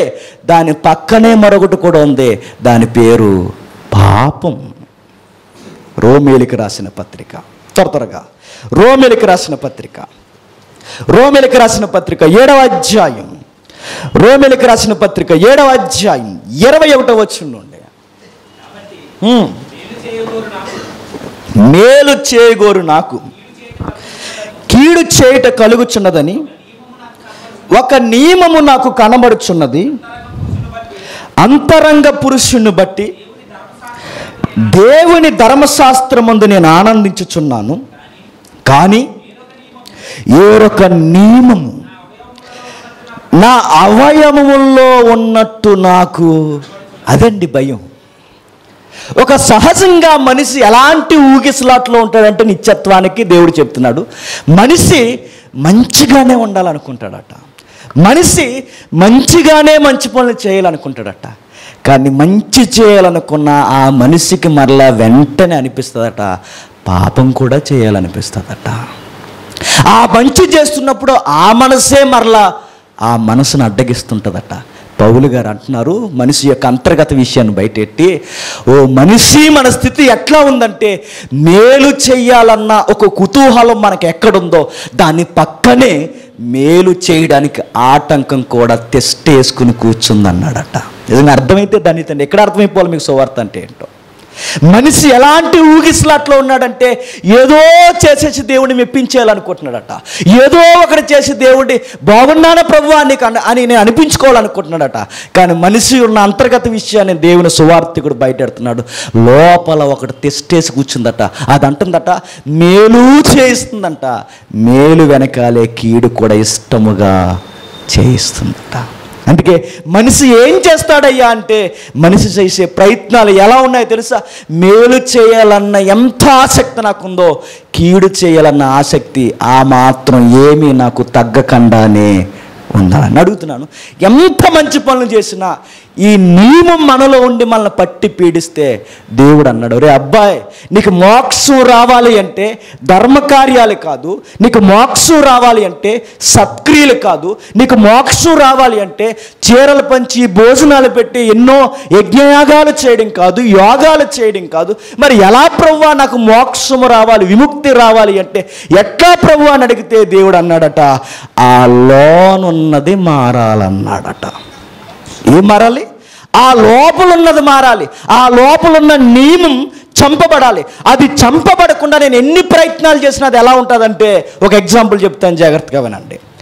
లోపలున్న ఆ విషయం దేవుని దృష్టికి మారకుండా నేను బయట ఎన్ని చేసినా దేవుని దృష్టికి ఎలా ఉంటుంది చెప్పనా? గోతులో పడిపోయినాడు, బాగా వినాలి, బురదలో పడిపోయినాడు. బురద గుంటలు ఉంటాయి కదండి, ఊబులు, దొంగూబులు. బీచ్కి వెళ్తున్నప్పుడు జాగ్రత్త, మన కాకినాడ ఇక్కడ కూడా ఉన్నాయి, చాలామంది చచ్చిపోయారు. ఆ దొంగూబులు పైకి కనిపించవండి. ఊబు ఎక్కడైతే ఉందో దాంట్లో పడిపోయిన తర్వాత ఒక ఎగ్జాంపుల్ ఏమంటుందో చూడండి, ఒక మంచి ఉదాహరణ అండి. ఊబులో పడిపోయినడు చేసే తెంగర పని ఏంటి చెప్పిన? వాడు జుట్టు ఆడే పైకట్టుకుని లాక్కుంటున్నాడట బయటకు రావాలని. అర్థమైందో లేదో, ఎందుకన్నా ఇంకా ఇంతకన్నా వివరంగా చెప్పలేము. ఇంకా ఊబులో పడిపోయిన మనిషి చేస్తున్న పని ఏంటంటే, వాడు జుట్టు వాడే పట్టుకుని పైకి లాక్కుంటున్నాడట. నేను అడుగుతున్నాను, వాడు అలా ఎంత ప్రయత్నం చేసినా ఎప్పుడన్నా బయటకు వస్తాడా? అక్కడే పడి చేస్తాడా చెప్పండి? ఎందుకంటే నిన్ను నువ్వు బయటికి లాక్కోవడం అనేది ఎప్పటికీ జరగని పని. సత్క్రియలు కూడా ఏంటో చెప్పినా, ఊబులో పడి కొట్టుకుంటున్నాం మనం, పాపంలో ఉండి కొట్టుకుంటున్నాం మనం. మంచి పనులన్నీ చేసి మనల్ని మనమే రక్షించుకునే ప్రయత్నం ఎలాంటిది చెప్పినా, ఊబులో పడి మన జుట్టు మనమే పట్టుకుని పైకి లాక్కోవాలనుకోవడం. దేవుడు అన్నాడు, నవ్వాడు, ఏంటో మీరు చేస్తున్న పనులు అని. మీకు ఇలా అయితే రక్షణ వస్తుంది అనుకోడు, మీ అమాయకత్వం. మరొక ఎగ్జాంపుల్ అన్నారండి, గొప్ప మాటలు ఇవన్నీ, నేనన్న మాటలు కాదు. దైవంలో రగిలిపోయి దేవుని కొరకు ఆతృతతో వారి యొక్క స్థితిని కనుగొన్న భక్తులు పలికిన మాటలే నేను ఎగ్జాంపుల్స్ మీకు చెప్తున్నాను. మరొక ఉదాహరణ, అగ్ని సముద్రం ఉందనుకోండి. అగ్ని సముద్రం దగ్గరికి వెళ్ళి అటేపుకి నేను వెళ్ళిపోవాలి, ఇటేపు నేనున్నాను అని వెన్నతో సముద్రం కట్టాడు పైన. దేంతో? వెన్న. నేను అడుగుతున్నాను, అగ్గికి వెన్న ఏమవుద్ది? కరిగిపోద్ది. అగ్ని సముద్రం దగ్గరికి వెళ్ళి వెన్నతో నేను వంతెన కట్టి అటేపుకి వెళ్ళిపోవాలనుకోని ఎంత అవివేకమో. సత్క్రియలు చేసి, మంచి పనులు చేసి, ధర్మకార్యాలు చేసి నేను కూడా వెన్నతో బిర్జేస్తున్నానంత అమాయకం. గుర్తెట్టుకోండి. బురదలో పడిన వాడు తను లాక్కోవడం అమాయకత్వం. అగ్ని సముద్రం దగ్గరికి వెళ్ళి అగ్ని సముద్రం మీద వెన్నతో బ్రిడ్జి కట్టడం కూడా అంతే అమాయకత్వం. మీకు డౌట్ వచ్చేది మళ్ళీ, అర్థం అవ్వాల్సిన అర్థం, అగ్ని సముద్రం ఉంటుంది ఏంటండి అని అర్థం. అదే చెప్తున్నాను నేను. తిక్కలోళ్ళు అందరూ వింటారండి. తిక్కలోళ్ళు అర్థం అవ్వాల్సిన విషయం అర్థం అవ్వకుండా పనికిరాని పెట్టి అర్థం కాకుండా ఏదో పట్టేసుకున్నాం అన్నట్టు అడుగుతానే చెప్తున్నాను. కాస్త మనసు పెట్టి ఉన్నాను. నేను ప్రేమించి మరలా మీ చేతులెత్తి దండం పెడుతున్నాను. చేతులెత్తి మీకు దయచేసి ఎటువంటి సిద్ధాంతపరమైన ఇబ్బంది ఉన్నా కాస్త పర్లేదేమో కానీ యేసుక్రీస్తు విషయంలో మాత్రం దయచేసి అభ్యంతర పడకండి. నేను చెప్తున్నా, మన ప్రమాదాన్ని మనమే కోరి తెచ్చుకుంటున్నాం. వద్దండి దయచేసి. సాహసం అది. నరకానికి మనమే రెడీ అయిపోవడం గుర్తుపెట్టుకోండి. దేవుని కుమారుని పక్కన పెట్టడం అనేది నేను మరలా చెప్తున్నాను. మీ పాదాలు పట్టుకోమంటే పట్టుకుంటాను, మీకు చేతులు ఎత్తి దండం పెట్టమంటే దండం పెడతాను. దయచేసి యేసుప్రభు కాకుండా మరొక మార్గాలు ఉన్నాయని మనుషులకు దయచేసి నేర్పించకండి. వర్తమానికులారా, మీ కాళ్ళు పట్టుకుని నేను చెప్తున్నాను. మీరు ఇంక ఏ విషయాలు చెప్పుకుంటే తర్వాత దేవుడు మీరు చూసుకుందరు. కానీ వచ్చిన రక్షణ విషయంలోనే ఆయన నిర్లక్ష్యం చేస్తే, రక్షకునే నిర్లక్ష్యం చేస్తే శిక్ష నుంచి మనం తప్పించేవాడు ఎవడు చెప్పండి. మనిషి చేసి పిచ్చి ప్రయత్నాలన్నీ రకరకాలుగా చేస్తున్నప్పుడు దేవుడు వెలుగెత్తి ఒక మాట అన్నాడట. రోమీయులకు రాసిన పత్రిక, త్వరగా రోమీయులకు రాసిన పత్రిక 3వ అధ్యాయం, రోమీయులకు రాసిన పత్రిక 3వ అధ్యాయం 20వ వచనం.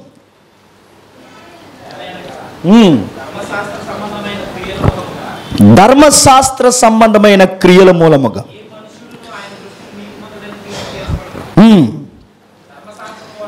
ధర్మశాస్త్రము మూలముగా పాపమనగా ఎట్టుదో నాకు తెలియబడలేదు. చూడండి, ఒక మాట నేను అడుగుతున్నాను. ధర్మశాస్త్ర సంబంధమైన క్రియల వలన ఏ మనుషుడు దేవుని దృష్టికి నీతిమంతుడు కాడు. బాగా వినాలండి, జాగ్రత్తగా వింటే త్వరగా ముగించుకుని వెళ్ళిపోతాం. ధర్మశాస్త్రం అంటే ఏంటి? మోసే ఇచ్చిన నిబంధన. మోజెస్ లా అన్నారు దాన్ని, గాడ్స్ లా అన్నారు దాన్ని. దానికి కొన్ని ఆజ్ఞలు ఉన్నాయి, కమాండ్స్ ఉన్నాయి, నిబంధనలు ఉన్నాయి, ఆర్టికల్స్ ఉన్నాయి. ఇవన్నీ ఏం చెప్పాయంటే, ఇదిగో ఈ క్రియలు నువ్వు చేస్తే పర్లేదు, కాస్తంత దేవుడు నీకు మంచి చేస్తాడన్నాయి. కానీ విషయం ఏంటి చెప్పనా, అవి చేసిన సత్యం బయటకు వచ్చిన తర్వాత అర్థమైన విషయం ఏంటంటే, అవి చేసినా కూడా మీకు మోక్షము రాదన్న. నేను ఒక మాట అడుగుతున్నాను, ధర్మశాస్త్ర క్రియల వల్లనే మోక్షం రాకపోతే అర్థమవుతుందో లేదో, ధర్మశాస్త్ర క్రియల వలనే మోక్షం రాకపోతే ధర్మకార్యాల వలన మోక్షం వస్తుందా? చాలండి రెఫరెన్స్ అర్థమైనోడికి. నేను మరలా అడుగుతున్నాను, ధర్మశాస్త్ర క్రియల వల్లనే మోక్షం నీ వల్ల అవదంటే మరి ధర్మక్రియల వల్ల వస్తుందని ఎవరు చెప్తున్నారు? ఆ తప్పుడు బోధ. క్రీస్తుని మరుగు చేస్తుందా సాతాను? క్రీస్తు ఎలుగు విశ్వాసుల దగ్గరికి రాకుండా వాడు ఆడుతున్న ఆటలకి మనం చిక్కామా? ఒకసారి ఆలోచించండి. మనం లేని ప్రమాదాన్ని తెచ్చుకుంటున్నామేమో ఒకసారి ఆలోచించండి. బైబిల్ ఘంటాపదంగా మాట్లాడుతుందండి, మీ క్రియల వలన, ధర్మశాస్త్ర క్రియల వలన ఎవడూ దేవుని మెప్పించలేడు. ధర్మశాస్త్ర క్రియల వలనే మోక్షం రాకపోతే ధర్మకార్యాల వలన వస్తుందని ఎవరంటున్నారు? నకిలీ గాస్పల్ అదంతా, తప్పుడు సువార్త అదంతా, క్రీస్తుని మరుగు చేస్తున్న సువార్త అదంతా. మరి ఎలా వస్తుంది ప్రభువా? నాకు నా మంచి పనుల వలన రాకపోయి, నా యజ్ఞయాగాల వలన రాకపోయి, ఏ విధముగా నన్ను నేను రక్షించుకోలేక బురదలో పడిన నేను, నా జుట్టు నేనే లాక్కుంటున్నాను, నువ్వే నాతో అంటే, అగ్ని సముద్రం మీద నేనే ఎన్నతో పిరిచికట్టినట్టు నా జీవితం ఉంటే, ఎక్కడికి పోయినా క్యాన్సర్ పుండు లాంటి తత్వం నా గుండెల్లో ఉంటే, మానవుడిగా నేను ఎలా నీ దగ్గరికి రాగలనంటే, ఎస్కోటాలజీలో ఇచ్చిన ఎక్స్ప్లెనేషన్కి తగిలే రెఫరెన్స్ ఏంటో చెప్పనా? మత్తయి సువార్త. చూడండి ఒకసారి, మత్తయి సువార్త, మత్తయి సువార్త మొదటి అధ్యాయం, మత్తయి సువార్త మొదటి అధ్యాయం, మత్తయి సువార్త మొదటి అధ్యాయం 21వ వచనం.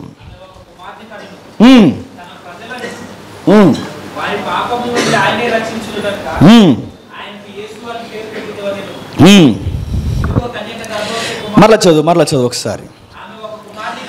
ఆమె ఒక కుమారుని కనును, తన ప్రజలను వారి పాపముల నుండి ఆయనే రక్షించును గనక ఆయనకు యేసు అని పేరు పెడతాం. ఆగుదామండి. ఇప్పటివరకు తమ్ముడు చెప్పిన లైన్ అక్కడికి వస్తున్నాం మనం. ప్రవక్తలందరూ అరిచారట. యోసేపు అయినా, హేబేల్ అయినా, మోసే అయినా, దావీదైనా, సొలొమోనైనా, సమూయేలైనా, ఎవరైనా ఒకే ఒక్క మాట అడిగారట, ఆ మోక్షాన్ని ఇచ్చే రక్షకుడు ఎప్పుడు వస్తారా అని అడిగారట. బైబిల్ తెలిస్తే అర్థమవుతాయండి ఇవన్నీ. ఏమి తెలియకని అడ్డంగా వచ్చేసి ఇదేంటి అని అడిగితే వాడికి ఏం చెప్పాల్సిన అవసరం లేదు. నేను మళ్ళీ చెప్తున్నాను, అర్థమైన వాడికి చెప్పండి. కాస్తంత బైబిల్ చదివితే అర్థమవుతాయి ఇవన్నీ. మన బైబిల్ చదవం. మన బైబిల్ ఎప్పుడు చదువుతాం అంటే ఇలాంటి వేడెక్కిపోయే ప్రసంగాలు ఎప్పుడైనా వస్తే బైబిల్లో ఉందో లేదో చూస్తాం. ఆ సందర్భం కూడా చూడం మనం. అందరూ బైబిల్లో ఉన్న వాక్యాలే చెప్తారు, కొత్త వాక్యాలు ఏం చెప్పరు. కానీ వాక్యాలు చెప్తున్నప్పుడు ఆ వాక్యం టెక్స్ట్కి, బైబుల్ కార్నర్కి, బైబుల్ లైన్కి, బైబుల్ ఇంటర్నల్గా దేవుడు మాట్లాడుతున్న ఆ విషయానికి సరిపోతుందో లేదో అర్థం చేసుకునే స్టాండింగ్ మనకు ఉండాలి. అది లేకే ఇలాంటి దొంగబోధలన్నీ వస్తున్నాయి.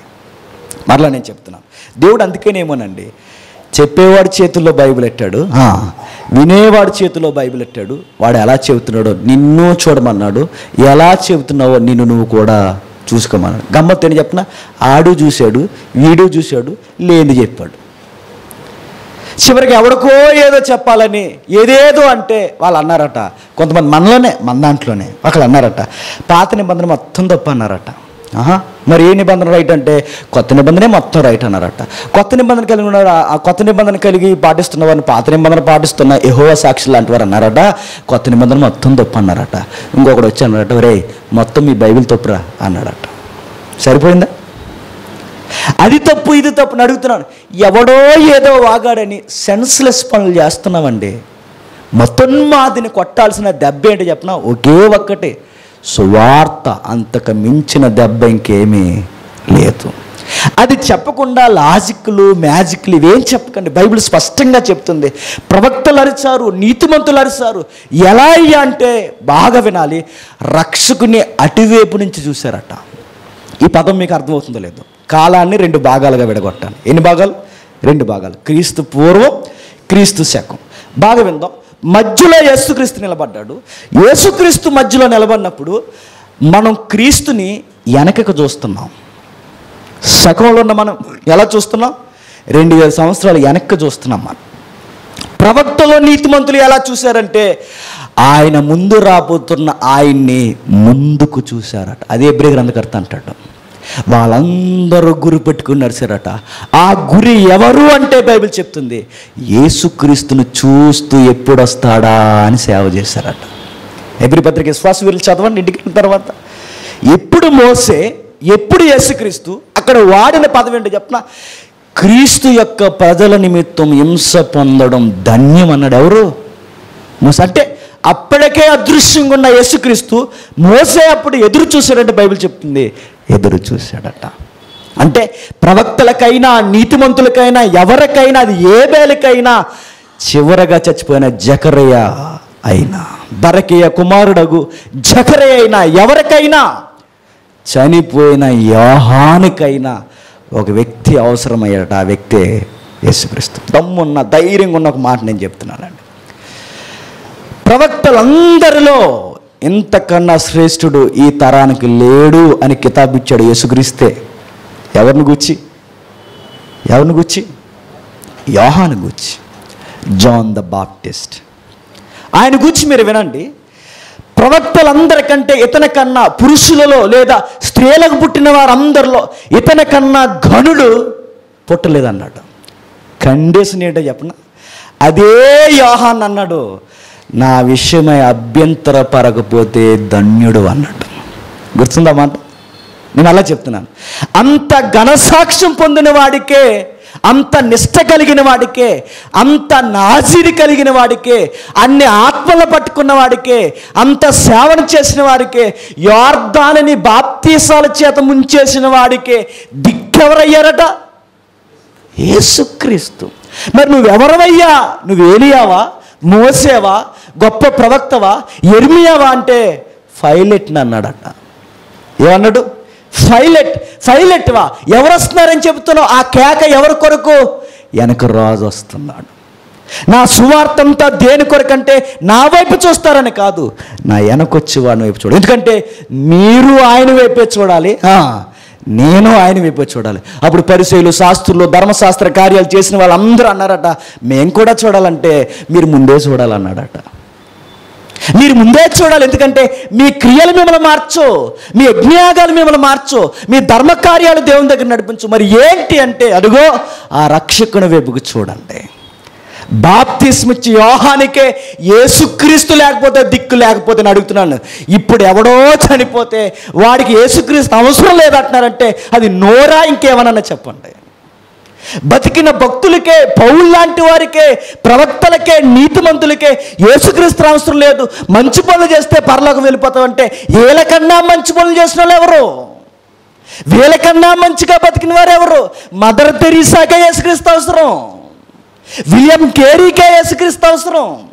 మీరు వేరును చూడకుండా వాళ్ళని చూడండి, ఆ యాక్టర్లను చూడండి, నాయకులను చూడండి అంటే నేను చెప్తున్నాను బ్రదర్, ప్రేమించి చెప్తున్నాను, దయచేసి తప్పు అయిపోయిందని దేవుని ఎదుట ఒప్పుకుంటే సరే, ఆ విషయంలో మౌనంగా ఉంటే సరే, దాన్ని స్థిరపరచుకోవడానికి యేసుక్రీస్తుని కూడా పక్కన పెడితేనే చెప్తున్నాను. కోరి ఉడుతాడు మెడలో వేసుకుంటున్నారని మర్చిపోకండి. ఏ విషయంలో అభ్యంతరపడండి, ఏ విషయంలో నాకంత సిద్ధాంతపరమైన భేదాలు తెచ్చుకోండి, కానీ ఆయన విషయమై అభ్యంతరపడని వాడు ధన్యుడు. మోక్షం రావాలంటే ఒకే ఒక్క దిక్కు బైబిల్ చెప్తుంది, వారి పాపాల నుండి విమోచన కావాలట. ఏమని చెప్తున్నాడు మత్తయ్య గారు ఏమని చెప్తున్నారు చూడండి ఒకసారి. అదే మొదటి అధ్యాయం. ఆమె యొక్క కుమారుని కనును తన ప్రజలను వారి పాపాల నుండి ఆయనే రక్షించును గనక ఆయనకు యేసు అని పేరు పెట్టినట్ట. యేసుక్రీస్తు ఎందుకు వచ్చాడట? మనకి ఏదైతే గిల్ట్, లోపల ఏదైతే క్యాన్సర్ కణిత, లోపల ఏదైతే డాగు, ఏదైతే పాపంలో ఆనుండిపోయిందో దాని నుండి విడిపించడానికి సేవ మీదకి వచ్చాడట. ఎందుకు ప్రభువా? ధర్మశాస్త్రం ఉంది, ధర్మశాస్త్ర సంబంధమైన ధర్మకార్యాలు ఉన్నాయి, నువ్వెందుకు ప్రభువా అంటే ప్రభు అన్నాడు, నేను లేకపోతే మీకు మోక్షము లేదన్నాడు. ఎందుకంటే మీరు చేసే పనులన్నీ ఎలాంటివంటే బయట వచ్చిన ఏవైతే ఈ వేడి పొక్కులు ఉన్నాయో వాటిని తగ్గించుకునే ప్రయత్నం లాగా ఉంటుంది. లోన అసలు పొక్కు ఉంది, అది తీస్తే కానీ నీకు మోక్షము లేదు. అందుకు సేవియర్ అవసరం. ఎవడైనా, అది పిల్లవాడైనా పెద్దవాడైనా, మనుషులందరికీ కావాల్సింది ఒకే ఒక్క దిక్కు, యేసుక్రీస్తు. ఇప్పుడు క్వశ్చన్స్ రేజ్ అవుతాయి. అంటే మనం రక్షింపబడడానికి ఒకే ఒక్క వారధి ఉందట. ఆ వారధి ఏంటి? యేసుక్రీస్తు. మనం దగ్గరికి వెళ్ళి, ప్రభువా మా వల్ల కానిది, మేము అనుకుంటే రానిది, మేము ఎన్ని ప్రయత్నాలు చేసినా రానిది ఇంత ఉచితముగా మాకు ఇచ్చేసావే, కారణం ఏంటి అని అడిగితే మనిషికి చెప్పే, దేవుడు చెప్పే మాట ఏంటి చెప్పిన? లవ్ అన్నాడు. అంతే. ఏంటట? ప్రేమరా నువ్వు అంటే అన్నాడు. ప్రభువా నాలో నీకు ఏమీ నచ్చదు కదా, నేను బయటికి ఎన్ని చేసినా నీకు నచ్చదు కదా, మరి నేను ఎలా నచ్చాను ప్రభు అంటే, నిన్ను చూస్తే నాకు నచ్చవరా, నేను ఒక ప్రాజెక్ట్ పెట్టాను. ఆ ప్రాజెక్ట్ ఏంటో చెప్పనా? నువ్వు పుట్టక మునిపే నీ ముందు ఒకరు నెట్టాను, ఆ పెట్టబడిన వ్యక్తే జగత్తు పునాది వేయబడక మునిపే క్రీస్తు యేసులో నుండి నిన్ను చూడాలని నేను నిర్ణయం తీసుకున్నాను. నిన్ను చూస్తే నాకు నచ్చవు. నిన్ను నేను ఎలా చూస్తున్నానంటే అక్కడి నుండి చూస్తున్నాను. యేసుక్రీస్తు కళ్ళద్దాల్లో నుంచి నేను చూస్తున్నాను, అంతకు నచ్చావు. అప్పుడు మనకు అర్థం అవుతుందంట, ప్రభువా ఇంత ఉచితముగా నాకు మోక్షాన్ని ఇచ్చేస్తున్నావే, ఈ మర్మం నాకు అర్థం అవట్లేదే. ఇక నాకు అర్థమైంది ప్రభువా, చచ్చిన బతికిన ఇంత ఉచితముగా ఇచ్చిన క్రియకి నేను ఏమి చేసినా తక్కువే. ఇప్పుడు నాకు అర్థమైంది, ఇక బతికితే నీ కొరకే బతుకుతానని విశ్వాసం అంటాడట. ఎప్పుడైతే బతికితే నీ కొరకే బతుకుతానని, ఎప్పుడైతే మనిషి యేసుక్రీస్తులోకి వచ్చిన తర్వాత ఆ లోపల ఉన్న గిల్ట్ పోయి మారు మనసు వచ్చి నూతన హృదయం ఎప్పుడొచ్చిందో మనిషికి స్వతహాగా స్టార్ట్ అయింది ఏంటంటే, నా కొరకు ఎంత ప్రేమించి నా కొరకు నలిగిపోయినా ఈ దైవం కొరకు నేను ఎంత చేసినా తక్కువే కనుక ఇప్పుడు నేను ఏం చేయాలని ఆ దైవం దగ్గరికి వెళ్ళి నిలబడితే దైవం అప్పుడు అందట, మీకు ఒక ప్రాజెక్ట్ ఉందన్నాడట. ఏం ప్రభువా? ఏం ప్రాజెక్ట్ ప్రభు అంటే ఎఫెసీయులకు రాసిన పత్రిక. చూద్దాం. ఎఫెసీయులకు రాసిన పత్రిక 2వ అధ్యాయం. త్వరగా ఎఫెసీయులకు రాసిన పత్రిక 2వ అధ్యాయం. ఎఫెసీయులకు రాసిన పత్రిక 2వ అధ్యాయం 2వ వచనం నుండి.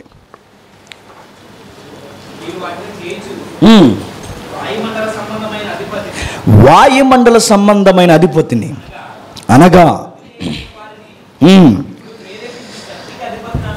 ఇప్పుడు ప్రేరేపించు శక్తికి అధిపతిని అనుసరించి ప్రపంచ ధర్మము చొప్పున మునుపు నడుచుకుంటురి. వారితో కలిసి మనం అందరము శరీరము యొక్కయు మనస్సు యొక్క కోరికలను నెరవేర్చుకొనుచు ఆ శరీరాశలను అనుసరించి మునుపు ప్రవర్తించుచు కడమవారి వలనే స్వభావ సిద్ధముగా దైవోగ్రతకు పాత్రులమై ఇంటిమి. మన స్టాండింగ్ ఏంటట? యేసుక్రీస్తు దగ్గరికి రాకపోతే నా గతం, ఒకవేళ ఇప్పుడు వర్తమానంలో కూడా యేసుక్రీస్తు నా దగ్గర లేకపోతే, వర్తమానం భవిష్యత్తులో కూడా యేసుక్రీస్తు నాకు ఇంకా దొరకకపోతే నా జీవితం ఏంటి అంటే బైబిల్ చెప్తుంది, ప్రపంచ ధర్మాన్ని అనుసరించి ప్రపంచాన్ని నడిపిస్తున్న వాడి యొక్క టెంప్ట్లో మీరు ఉండి నడుస్తూ ఉన్నప్పుడు మీరు స్వభావాన్ని బట్టి నడుస్తున్నారు కనుక మీ పరిస్థితి ఏంటో చెప్పనా, నా ఉగ్రతకు తప్ప దేనికి మీరు పనికిరా. నేను అడుగుతున్నాను, దేవుని ఉగ్రత అంటే ఎలా ఉంటుందండి? డత్మిచ్చి కొడతారు అనుకుంటున్నారా? దేవుడు ఉగ్రత అంటే గుంజలు లేస్తాడు అనుకుంటున్నారా? దేవుడు ఉగ్రత అంటే గోడ కుర్చీ అనుకుంటున్నారా? మాట చెప్పనా, పుట్టించిన వాడు మరలా నీకు అడ్రస్ లేకుండా ఇచ్చేదే శిక్ష. గుర్తెట్టుకోండి, అది వేదనకరమైన శిక్ష, కేకలేసే శిక్ష, భరించలేని శిక్ష, గుండెలు అదిరిపోయే శిక్ష, ఎన్ని కేకలేసినా మరలా మనకు సమాధానం రాని శిక్ష, నరకపు శిక్ష. అలాంటి శిక్షలో మనం రెడీ అయిపోయామట. ప్రభువా నేను ఎందుకు పనికొస్తానయ్యా అంటే, రే నా చేత దెబ్బలు తిన్నాను తప్ప నువ్వు దేనికి పనికిరా. మరి ఎలా ప్రభువా అని ఏడ్చి గొగ్గోలు పెట్టి నన్ను ఏం చేయమంటావంటే దేవుడు అన్నాడట, నీ మీద నాకు కరుణ ఉందరా అన్నాడట. ఏముంది? కరుణ. కరుణ అంటే ఆడెవరో తెల్లనకండి. కరుణ అంటే దయ, దాని పేరే కృప. నిజమా? ఈ మధ్య ఎవరిదో పేరు విన్నానండి, దయాశ్రీ అని. బలం ఆ పేరు అనిపించింది నాకు. కూతురు పుడితే ఆ పేరు పెట్టుకోవాలనిపించింది నాకు. దయాశ్రీ, దయాశ్రీ బలం ఉంది. దయా, కృప, కరుణ నీ మీద నాకున్నాయిరా అన్నాడు. ఎలా ప్రభువా అంటే అప్పుడు అంటున్నాడు, అయినను దేవుడు కరుణా సంపన్నుడై ఉండి మనము మన అపరాధముల చేత చచ్చిన వారై ఉండినప్పుడు సహితము మన ఎడల చూపిన తన మహాప్రేమ చేత మనలను క్రీస్తుతో కూడా బ్రతికించెను. ఎలా ఉందట మన పొజిషను? చచ్చిపోయిన మనల్ని, ఉగ్రత రెడీగా ఉన్న మనల్ని, శవాలలో అలా తేలుతున్న మనల్ని అలా తట్టి యేసుక్రీస్తు రక్తంలో ముంచి ఒక్కసారి మనల్ని అలా లేపి ఆ బురదగుంటలో నుంచి తీసుకొచ్చి అలా నిలబెట్టి మొత్తం కడిగి మడతైనా మచ్చైనా ఏది లేకుండా కలంకము లేకుండా కడిగి ఇప్పుడు అన్నాడట, నువ్వు నాకు నచ్చావు, ఐ లవ్ యూ అన్నాడట. నేను ప్రేమిస్తున్నాను, నిన్ను నేను ప్రేమిస్తున్నాను కనుకే ఇదిగో నా కుమారుడైన క్రీస్తు యేసునందు కృప చేత మిమ్మల్ని నేను రక్షించుకున్నాను అన్నాడు. నేను అడుగుతున్నాను, ఎందుకు నచ్చాం ప్రభువా అని అడిగితే నేను చెప్తున్నాను, అది మర్మం. ఏమో ఎందుకు నచ్చాం, మనకు నచ్చాం అంతే. ఆయన సృష్టిలో ఉన్న మనం ఆయనకి నచ్చేసాం. ఆ నచ్చిన దాని కొరకు ఆయన కుమారుని పంపాడు. మీరు ఎన్నో ప్రయత్నాలు చేస్తున్నారు, ధర్మ కార్యాలు, యోగాలు, శరీర సంబంధమైన అభ్యాసాలు ఇన్ని చేసి మీ జుట్టు మీరే పట్టుకొని లాక్కుంటున్నారు, ఎన్నో ప్రయత్నాలు చేస్తున్నారు. మిమ్మల్ని చూసి కోపము వస్తుంది, మిమ్మల్ని చూసి జాలి కలుగుతుంది. ఈ రెండిటి మధ్య నాకు ఒక న్యాయం ఉంది. మీరు చేసిన తప్పుకి పనిష్మెంటు రావాలి, మీరు చేసిన తప్పులకి మీకు శిక్ష పడాలి. అదే పక్షాన మీరు రక్షణ కూడా పొందాలి. ఇది ఎలా జరుగుతుంది ప్రభు అంటే బైబిల్ అంటుంది, ఇది జరగాలి అంటే ఒక్కసారి కలవరగిరి వైపుకి చూడు అంతే. ఆ కలవరగిరి మీద ఏం జరిగింది ప్రభు అంటే యేసుక్రీస్తు మీరు పడాల్సిన శిక్ష అక్కడ పడుతుంది. మీరు మోయాల్సిన శిక్ష అక్కడ మోస్తున్నాడు. అప్పుడు మనిషికి అర్థమైపోయింది, ప్రభువా ఏంటి ఈ స్థితి? ఆ స్థానం నాదంటే యేసుప్రభు అన్నాడట, ఆ స్థానం నీది కాదు, నీ స్థానాన్ని నేను తీసుకున్నాను, ఆ స్థానాన్ని నువ్వు తీసుకో అన్నాడు. ఏడిపోస్తుందండి మాట చెప్తుంటే. నా స్థానాన్ని నువ్వు తీసుకో, నీకు నేను ఈజీగా ఇస్తున్నాను, నా కొరకు బతుకు, ఇంతకు మించి నువ్వు చేయాల్సింది ఏమీ లేదు, నువ్వు చేయాల్సింది ఒకే ఒక్కటి, నీ కొరకు నేనే దిగొచ్చాను అన్నాడు. దయచేసి ఈ ప్రేమను విడిచిపెట్టకండి, ఏవేవో ప్రయత్నాలు చేయకండి. మన కొరకు దైవం ఇలలో చనిపోయిందండి మన కొరకు. ఇది కాదని మనం ఎక్కడికి వెళ్ళాలి? ఇది కాదని ఏ ప్రయత్నాలు చేయాలి మనం? దయచేసి నేను మరలా చెప్తున్నాను, యేసుక్రీస్తుని తక్కువ చేయొద్దు, మీ కాలు పట్టుకుంటాను నేను. ఇంకా చెప్తున్నాడు కిందకి, అయినను మనం మన అపరాధముల చేత చచ్చిన వారమై ఉండినప్పుడు సైతము మనల్ని క్రీస్తుతో కూడా బతికించను. కృపచేత మీరు రక్షింపబడి ఉన్నారు క్రీస్తు యేసునందు. ఆయన మనకు చేసిన ఉపకారము ద్వారా అత్యధికమైన మన కృపా మహదైశ్వర్యం రాబోబు యుగములో కనపరుచు నిమిత్తము క్రీస్తు యేసునందున్న మనలను ఆయనతో కూడా లేపి పరలోకమందు ఆయనతో కూడా కూర్చుని పెట్టిన ఒక విశ్వాస స్టేజ్ ఏంటో చెప్పిన, ఆల్రెడీ దేవుడు మనల్ని అనుకుంటున్నాడట. యేసుక్రీస్తు ఎప్పుడైతే వెళ్ళి ఆయన కుడిపార్శాన్ని కూర్చున్నాడో ఆయన చూసిన వాళ్ళందరినీ చూసి అనుకుంటున్నాడట, ఈ బిడ్డలు కూడా వచ్చేసినట్టే అనుకున్నాడట, వీళ్ళు కూడా పరలోకానికి వచ్చేసినట్టే. దేవుడు ఎంత ఫీల్ అవుతున్నాడంటే ఆ రక్షకుడి దగ్గరికి వచ్చిన తర్వాత ఆయన వెళితే మనం కూడా వచ్చేసినట్టే అనుకున్నాడట. ప్రభువా ఎంత ప్రేమించి నా కొరకు ఇన్ని చేసావే, నాకు ఏదో ఒకటి చెప్పు ప్రభువా, నేను ఏం చేయాలి నీ కొరకు? నేను ఏదో ఒకటి చేయకుండా నీ ప్రేమకు ఏదో ఒకటి నేను స్పందించకుండా ఉండలేకపోతున్నాను, ఏం చేయమంటావంటే అప్పుడు బైబిల్ అందట, మీ పుట్టుక వెనకాల మీరేమేం చేయాలో మీ కొరకు సత్క్రియలు సిద్ధం చేసి ఉంచాడట. ఏముంచాడట? సత్క్రియలు. అవి ఎంత ముందుగా అంటే చెప్తున్నాడు, మీరు విశ్వాసం ద్వారా కృపచేత రక్షింపబడి ఉన్న మీరు, ఇది మీ వలన కలిగినది కాదు, దేవుని వరమే, మీ వలన కలిగినది కాదు, మన ప్రయత్నాల వలన కలిగినది కాదు, ఒకే ఒక్కటే ఆయన వైపు చూసాం, ఆయన మాట నమ్మాం, ఆ నమ్మామంతే ఈజీగా మనకిచ్చేసి అన్నాడట, ఇది వరమే అన్నాడట. వరమే. నేను చాలాసార్లు చెప్పిన ఎగ్జాంపుల్ నేను మరలా చెప్తున్నానండి.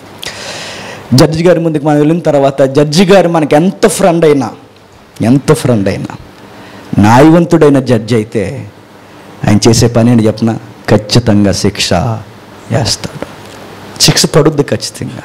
కానీ విషయం ఏంటి చెప్పిన, ఆయనకు నువ్వు ఫ్రెండ్వు గనక, ఆయనకు నువ్వు బాగా కావలసిన వ్యక్తివి గనక ఈ జడ్జి గారు అలా చేస్తారో లేదో నాకు తెలియదు, కానీ పైనున్న జడ్జ్ దేవుడు భూమి మీదకి వచ్చి వీడిని చంపేయండి అని జడ్జిమెంట్ ఇచ్చాడట. వాడిని అలా పక్కకు గంటేసి ఆడి స్థానంలో నన్ను చంపేయండి అన్నాడట. పైన కూర్చున్నప్పుడు తీర్పు చెప్పాడు, నువ్వు చనిపోతున్నప్పుడు నీ దగ్గరకు వచ్చి అన్నాడు, నీ ప్లేస్లో నేను చచ్చిపోతా అన్నాడట. ఇదేనండి కల్వరి గిరిలో మనల్ని బలవంతం చేస్తున్న ప్రేమ. అందుకే అంటున్నాడు, నేను ఏం చేయాలి ప్రభు అంటే నా గూర్చి సత్క్రియలు చేయి అన్నాడు. నేను అడుగుతున్నానండి, ఈ క్లారిటీ తెలియాలి. నాకు తమ్ముడు అన్నాడు, మరలా నేను అంటున్నాను, మనము మంచి పనులు చేస్తే రక్షణ రాలేదు.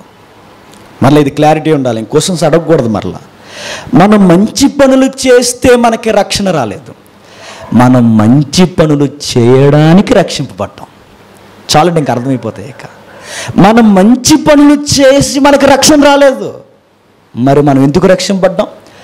మనం మంచి పనులు చేయడానికి రక్షింపబడ్డాం. ఇప్పుడు నేను చేసే మంచి పనులు మరలా రక్షింపబడ్డాను కాదు, రక్షింపబడిన నీవు ఆ రక్షణ కొనసాగించడానికి నువ్వు చేయాల్సిన పనులే సత్క్రియ.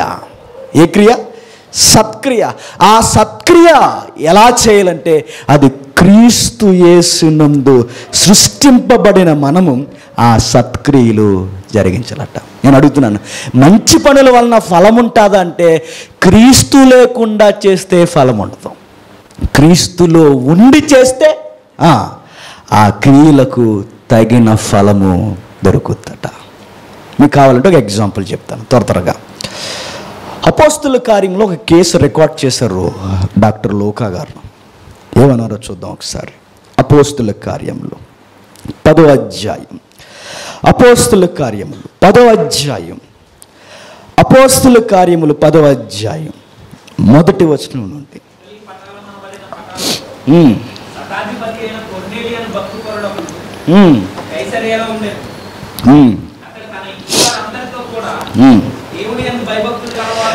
దేవుని యందు భయభక్తులు గలవాడై ఉండి ప్రజలకు బహుధర్మము చేయుచు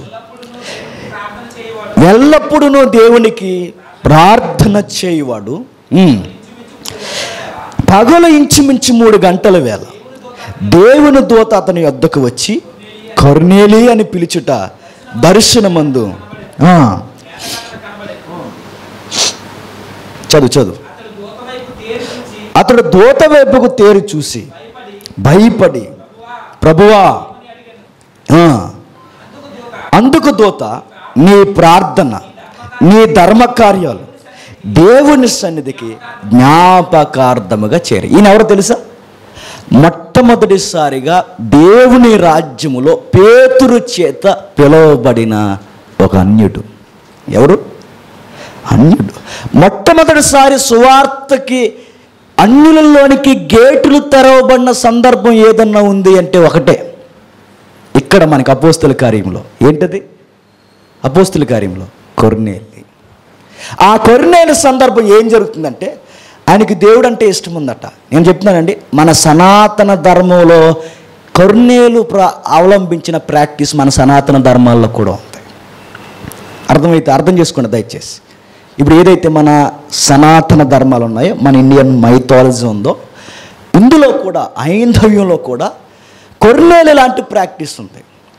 అందులో విగ్రహాలకి మొక్కరు, దేవుళ్ళని ఏ విగ్రహం వైపుకి చూడరు. అందులో ఉన్న ప్రాక్టీస్ ఏంటో చెప్పనా? ఇవేవి దేవుళ్ళు కాదు, ఈ నేచర్ దేవుళ్ళు కాదు, కనిపించని ఆత్మగా ఎక్కడో దేవుడు ఉన్నాడు. ఆయనకు మనం నచ్చాలని ఆయన మీద గురెట్టుకుని, ఆయనకు పేరుందా ఊరుందా తెలియదు వాళ్ళకి. వాళ్ళు నమ్మింది ఒకటే, ఏదో ఆత్మ ఉంది, పరమాత్మ. ఆ పరమాత్మ వైపు మనం చూడాలి, ఆయన వైపుకే మనం చూడాలి, ఆయనకు నచ్చేలా మనం ఏదో ఒకటి చేయాలని చేసే ప్రాక్టీస్ ఉంది మన ఇండియన్ మైథాలజీలో. అలాంటి ప్రాక్టీస్ అవలంబిస్తున్నాడు విక్టరీ వెంకటేష్ గారు. వీడియోలో వచ్చినాయి చూశారు. ఆయన వెళుతున్న ప్రాక్టీస్ ఏంటో చెప్పిన, ఏకదేవుని ఆరాధన. అంటే ఆ దేవుడికి ఊరి పేరు ఉండదు. ఈ ప్రాక్టీస్ ఎథెన్స్లో కూడా ఉంది. విన్నారు లేదో? ఎథెన్స్ అక్కడున్న రాబోతున్న అప్డేట్ దేవుడికి ఊరి పేరు లేదు, కానీ ముందుగానే బలిపీఠం కట్టేశారట అక్కడ. ఎప్పటికప్పుడు వస్తాడో ఆ అదృశ్యమైన దేవుడు అని. ఇలాంటి ప్రాక్టీస్ ఆయన కూడా చేస్తున్నారట. ఎవరో దేవుడు ఉన్నాడు, ఆయన ఎవరో తెలియదు. ఎక్కడో ఉన్నాడు, ఆయన తెలియదు. కానీ ఆ ఏకదేవుని అదృశ్య దేవుని చూస్తున్నాడు. ఇదే ప్రాక్టీస్ పూర్వం అబ్రహాము కూడా అలాంటి మనసు ఉన్నప్పుడే అబ్రహాముకి తనను తాను బయలుపరుచుకున్నాడు. అలాంటి మనసున్న ప్రతి మనిషికి దేవుడు తనను తాను బయలుపరుచుకున్నాడు. ధర్మకార్యాలు ఎలా చేస్తున్నావయ్యా కొర్నేలు అని అడిగితే, అదృశ్య దేవునికి నేను ప్రార్థన చేస్తున్నాను, అదృశ్య దేవుడు చూస్తున్నాడని ధర్మాలు చేస్తున్నాను, అదృశ్య దేవుని కొరకు నీతి క్రియలు నేను జరిగిస్తున్నాను. దేవుడు అనుకున్నాడట, చాలా బాగున్నా కొర్నేలు అనుకున్నాడట. బాగా వినాలి, చాలా బాగున్నావు, అయితే షరతులు వర్తిస్తాయి అన్నాడట. నువ్వు ఎన్ని ధర్మ కార్యాలు చేసినా, ఎన్ని యజ్ఞయాగాలు చేసినా, ఎన్ని పుణ్యకార్యాలు చేసినా, నీతి కార్యాలు చేసినా, కొర్నేలు అర్జెంటుగా నీకు రక్షణ రావాలంటే వీటి వలన జరగదు. నీ ధర్మకార్యాల వలన జరగదు, నెక్స్ట్ నీ ప్రార్థన వలన రాదు, ఏ కార్యాల వలన రాదు అని దేవదూత అర్జెంటుగా వచ్చి ఒక వార్త చెబుతుందట. ఏంటి ఆ వార్త అంటే, ప్రార్థన చేస్తున్నట్ట 3 గంటలకి. ఆ చేస్తున్న టైంలో వెంటనే దేవదూత దర్శనం అని అందట, నీకు రక్షణ రావాలి అంటే పక్క ప్రాంతంలోనే మెప్పేలో ఒక ఆయన ఉన్నాడు. ఒప్పే వాడరేవు.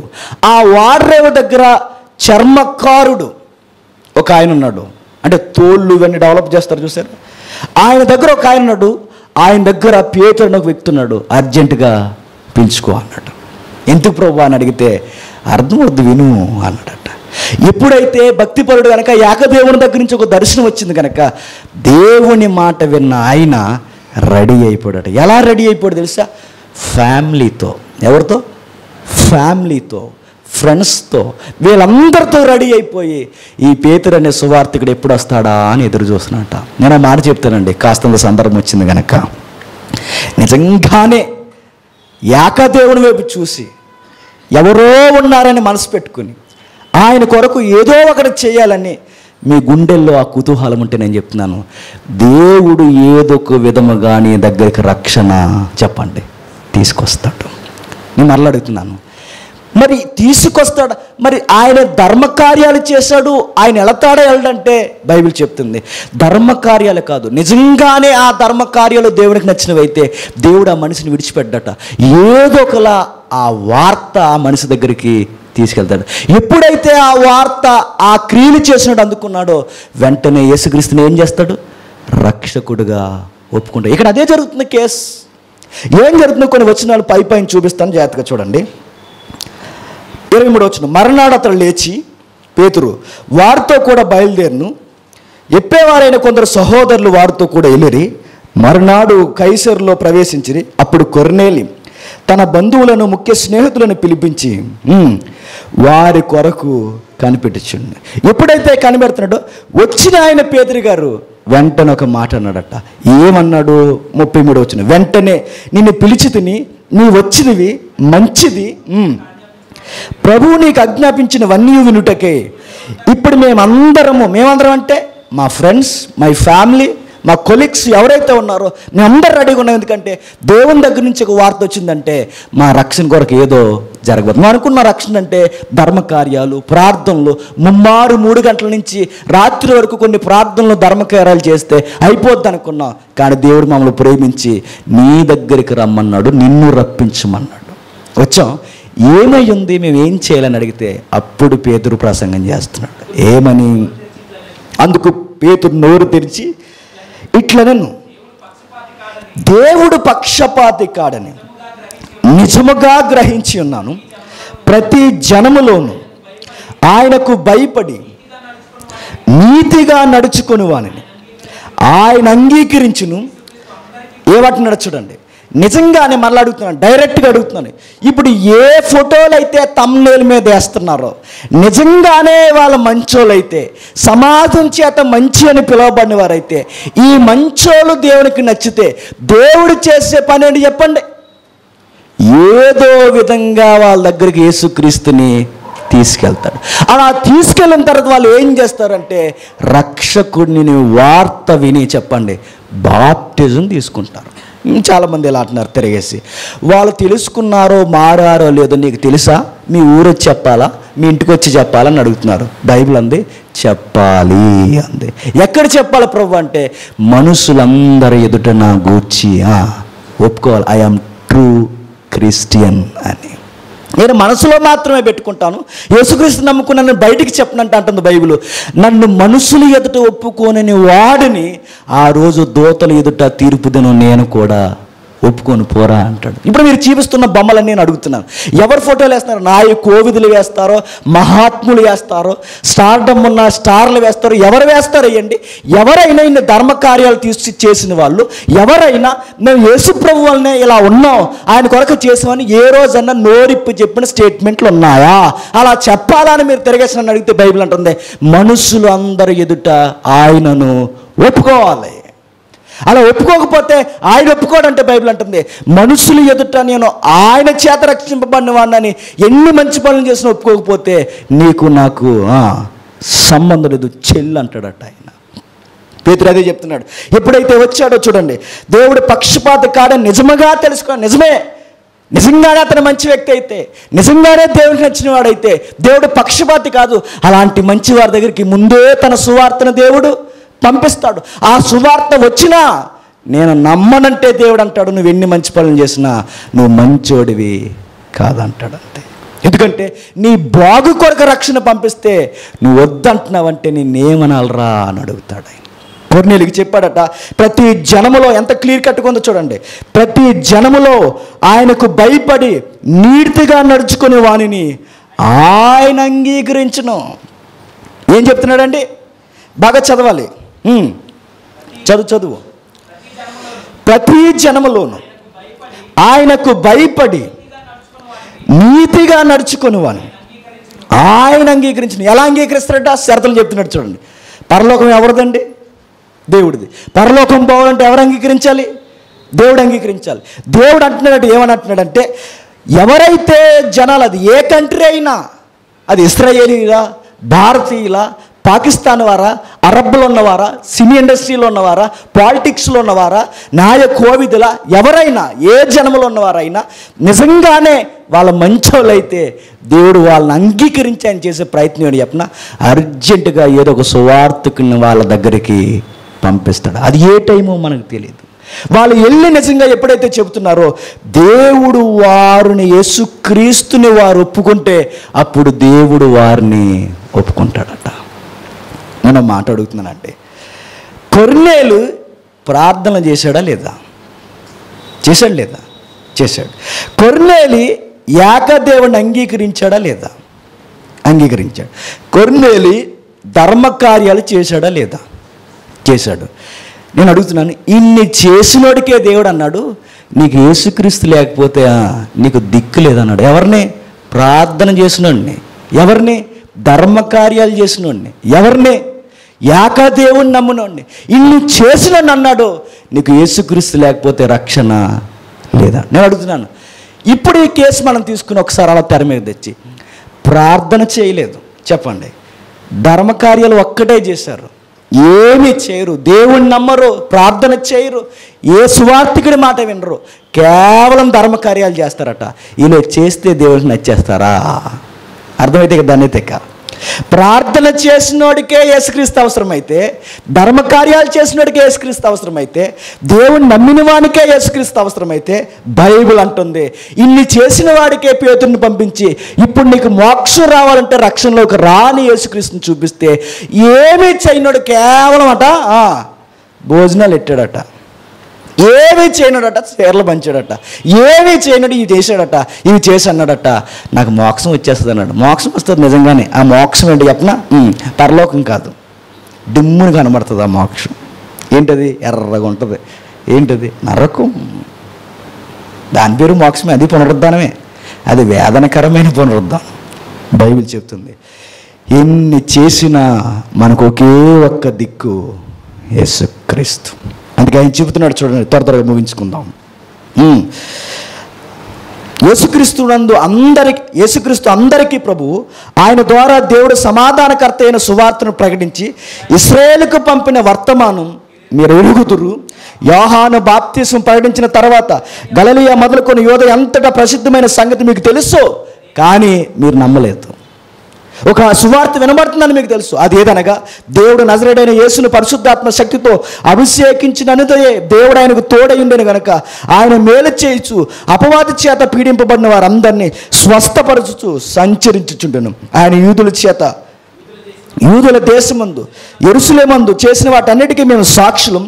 ఆయనను మ్రానికి వేలాడదీసి చంపిరి, దేవుడు ఆయన్ని 3వ దినము లేపెను. ఇలా చెబుతూ వచ్చిన తర్వాత 43 ఆయన యందు విశ్వాసం ఉంచి వాడు ఎవడో వాడు ఆయన నామం మూలముగా పాపక్షమాపణ పొందునని ప్రవక్తలందరూ ఆయన గూర్చి సాక్ష్యం ఇచ్చుచుండిరి.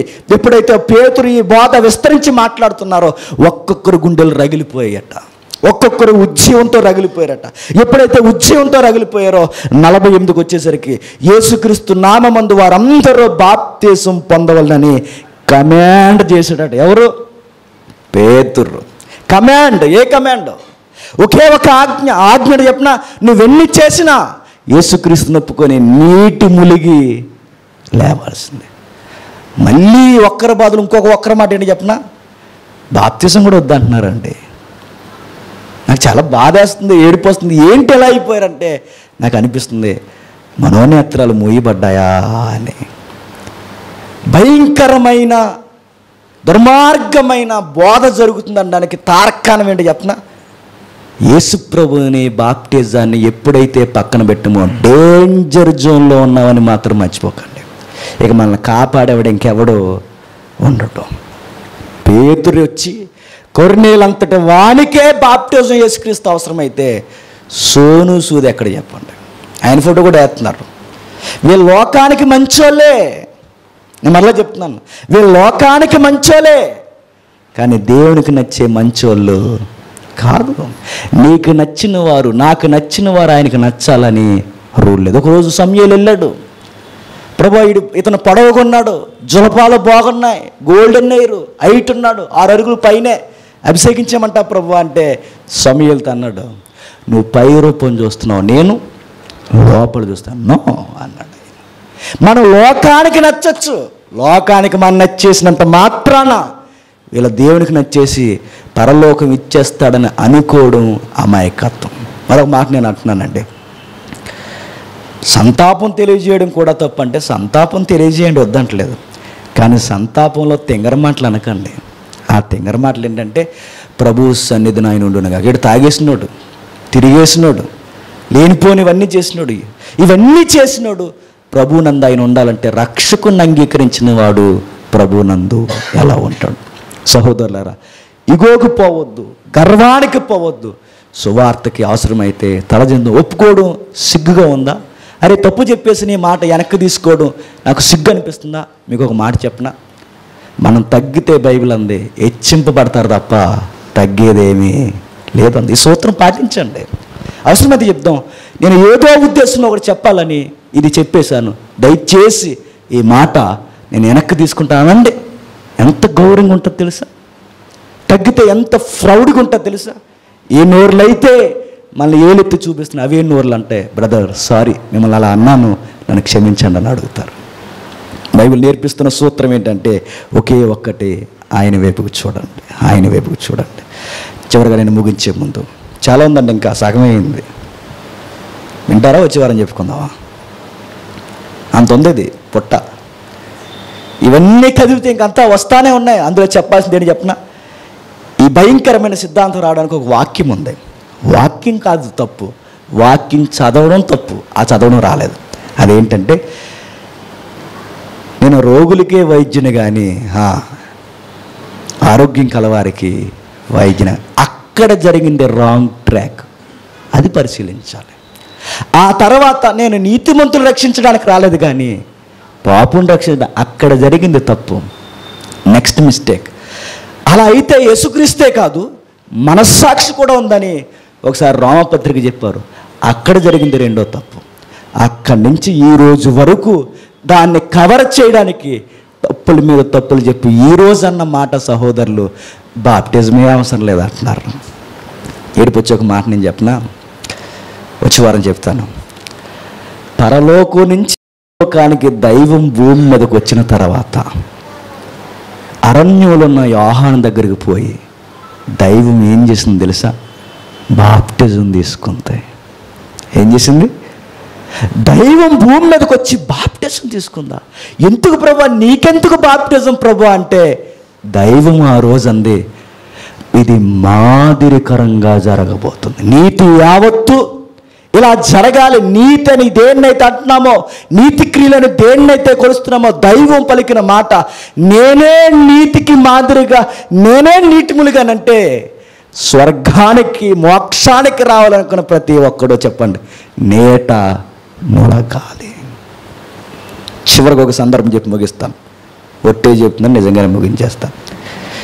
అపోస్తుల కార్యములు 17వ అధ్యాయం. ఒట్టే ఇచ్చా అని అడుగుతారు, మళ్ళీ ఇదొక క్వశ్చన్. ఇది వేయచ్చు, మాట మీద నిలబడేంత ధైర్యం ఉంటే ఒట్టు వేయచ్చు. ఎందుకు దేవుడు మనల్ని వేయొద్దు అన్నాడంటే అర్థమైపోలేక, నిలబడం కనుక వేయొద్దు అన్నాడు. మీరు కుదిరైన బ్యాచ్ కాదు కనుక ఏకండ్ర అబ్బాయిలు అన్నాడు. మీ మాట అవునంటే అవునండి, కాదంటే కాదు. మీరు ఒట్టేసి తూర్చన్నారు అనుకో, ఆడికి నీకు కాదు గొడవ, నీకు నాకు వస్తుంది, అందుకే ఏకండి అన్నాడు. ఎలాగ ముగించేస్తున్న ధైర్యం ఉంది కనుక ఒట్టేస్తున్నాను. ఆ ముగించే టైం ఇప్పుడు నాకు తెలియదు కనుక ఒక మాట మాత్రం అన్నాను, ముగించేస్తా. అది లాజిక్. అపోస్తుల కార్యములు 7వ అధ్యాయం 17వ అధ్యాయం 18వ వచనం.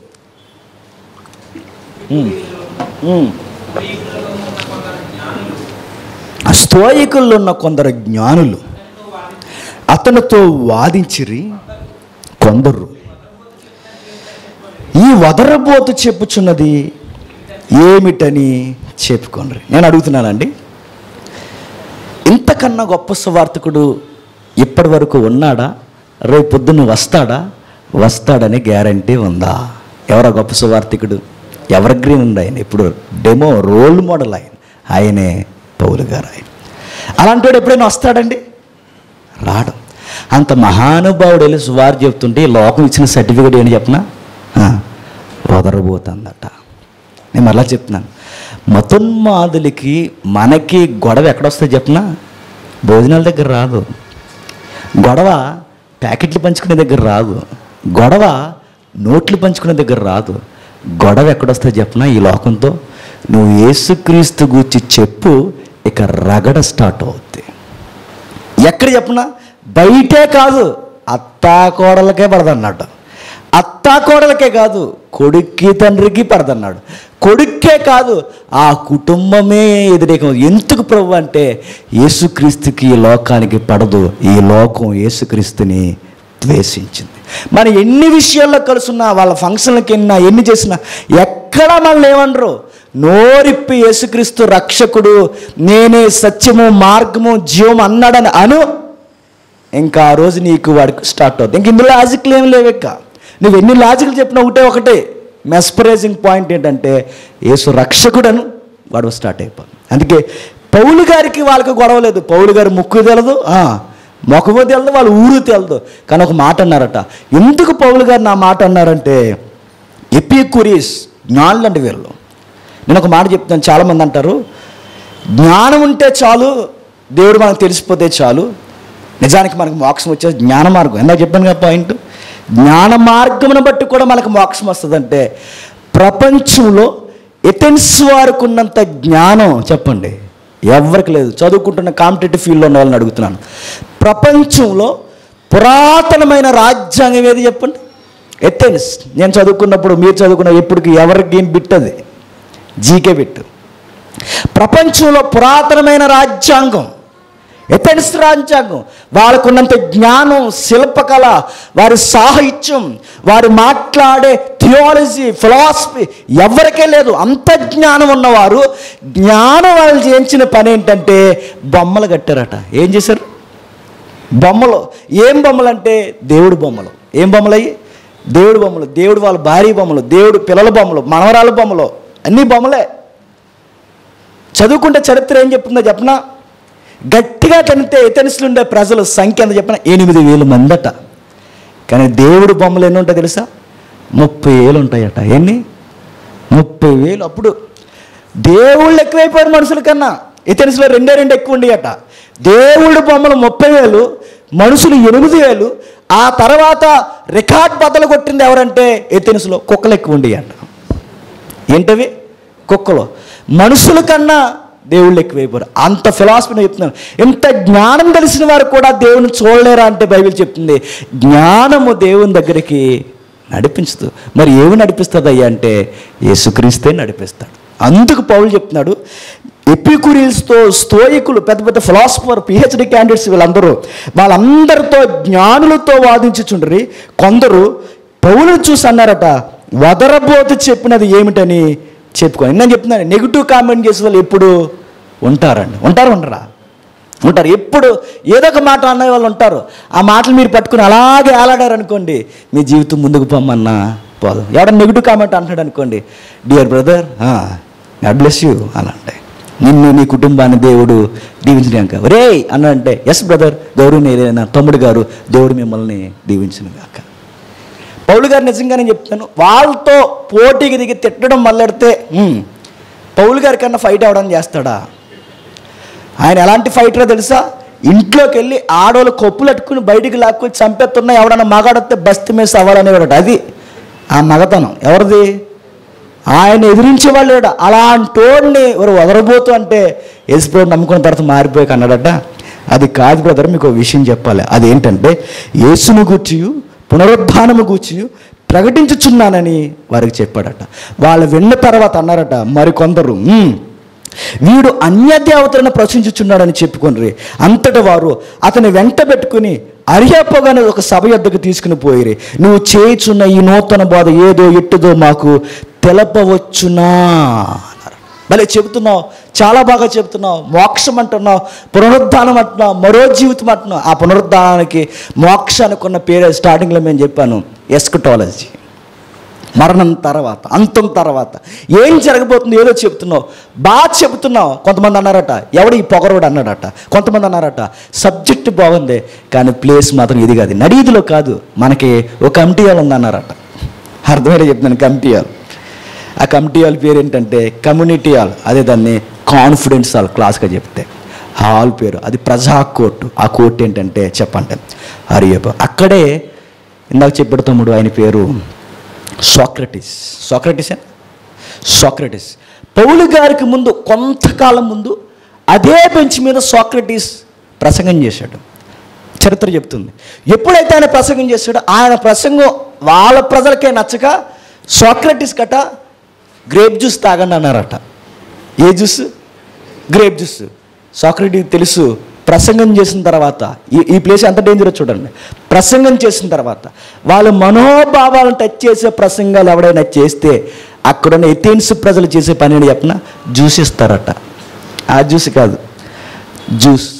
ఆ జ్యూస్లో ఏముంటుంది చెప్పిన, తేళ్ళు పాములు వేసి ఉంటుందట.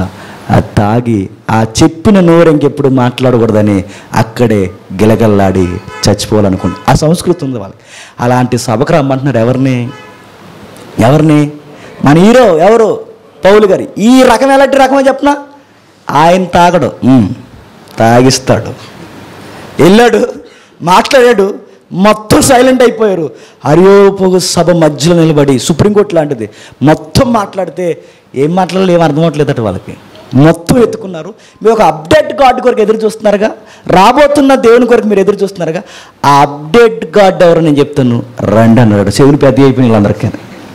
ఇటు ఇంకా కొత్త దేవుడు ఉన్నాడు అనగానే, ఉన్నాడు రండి అనగానే, ఎవరైనా అనగానే కొన్ని ప్రాక్టీసులు. అక్కడ ఎన్ని తెగలు ఉన్నాయంటే, యూదులు ఉన్నారు, ఎపిక్యూరియస్ ఉన్నారు, స్టోయికులు ఉన్నారు, జ్ఞానులు ఉన్నారు, ఎందరో ఉన్నారు, కామన్ పీపుల్స్ ఉన్నారు. వీళ్ళందరికీ ఒకటే ప్రసంగం అంట.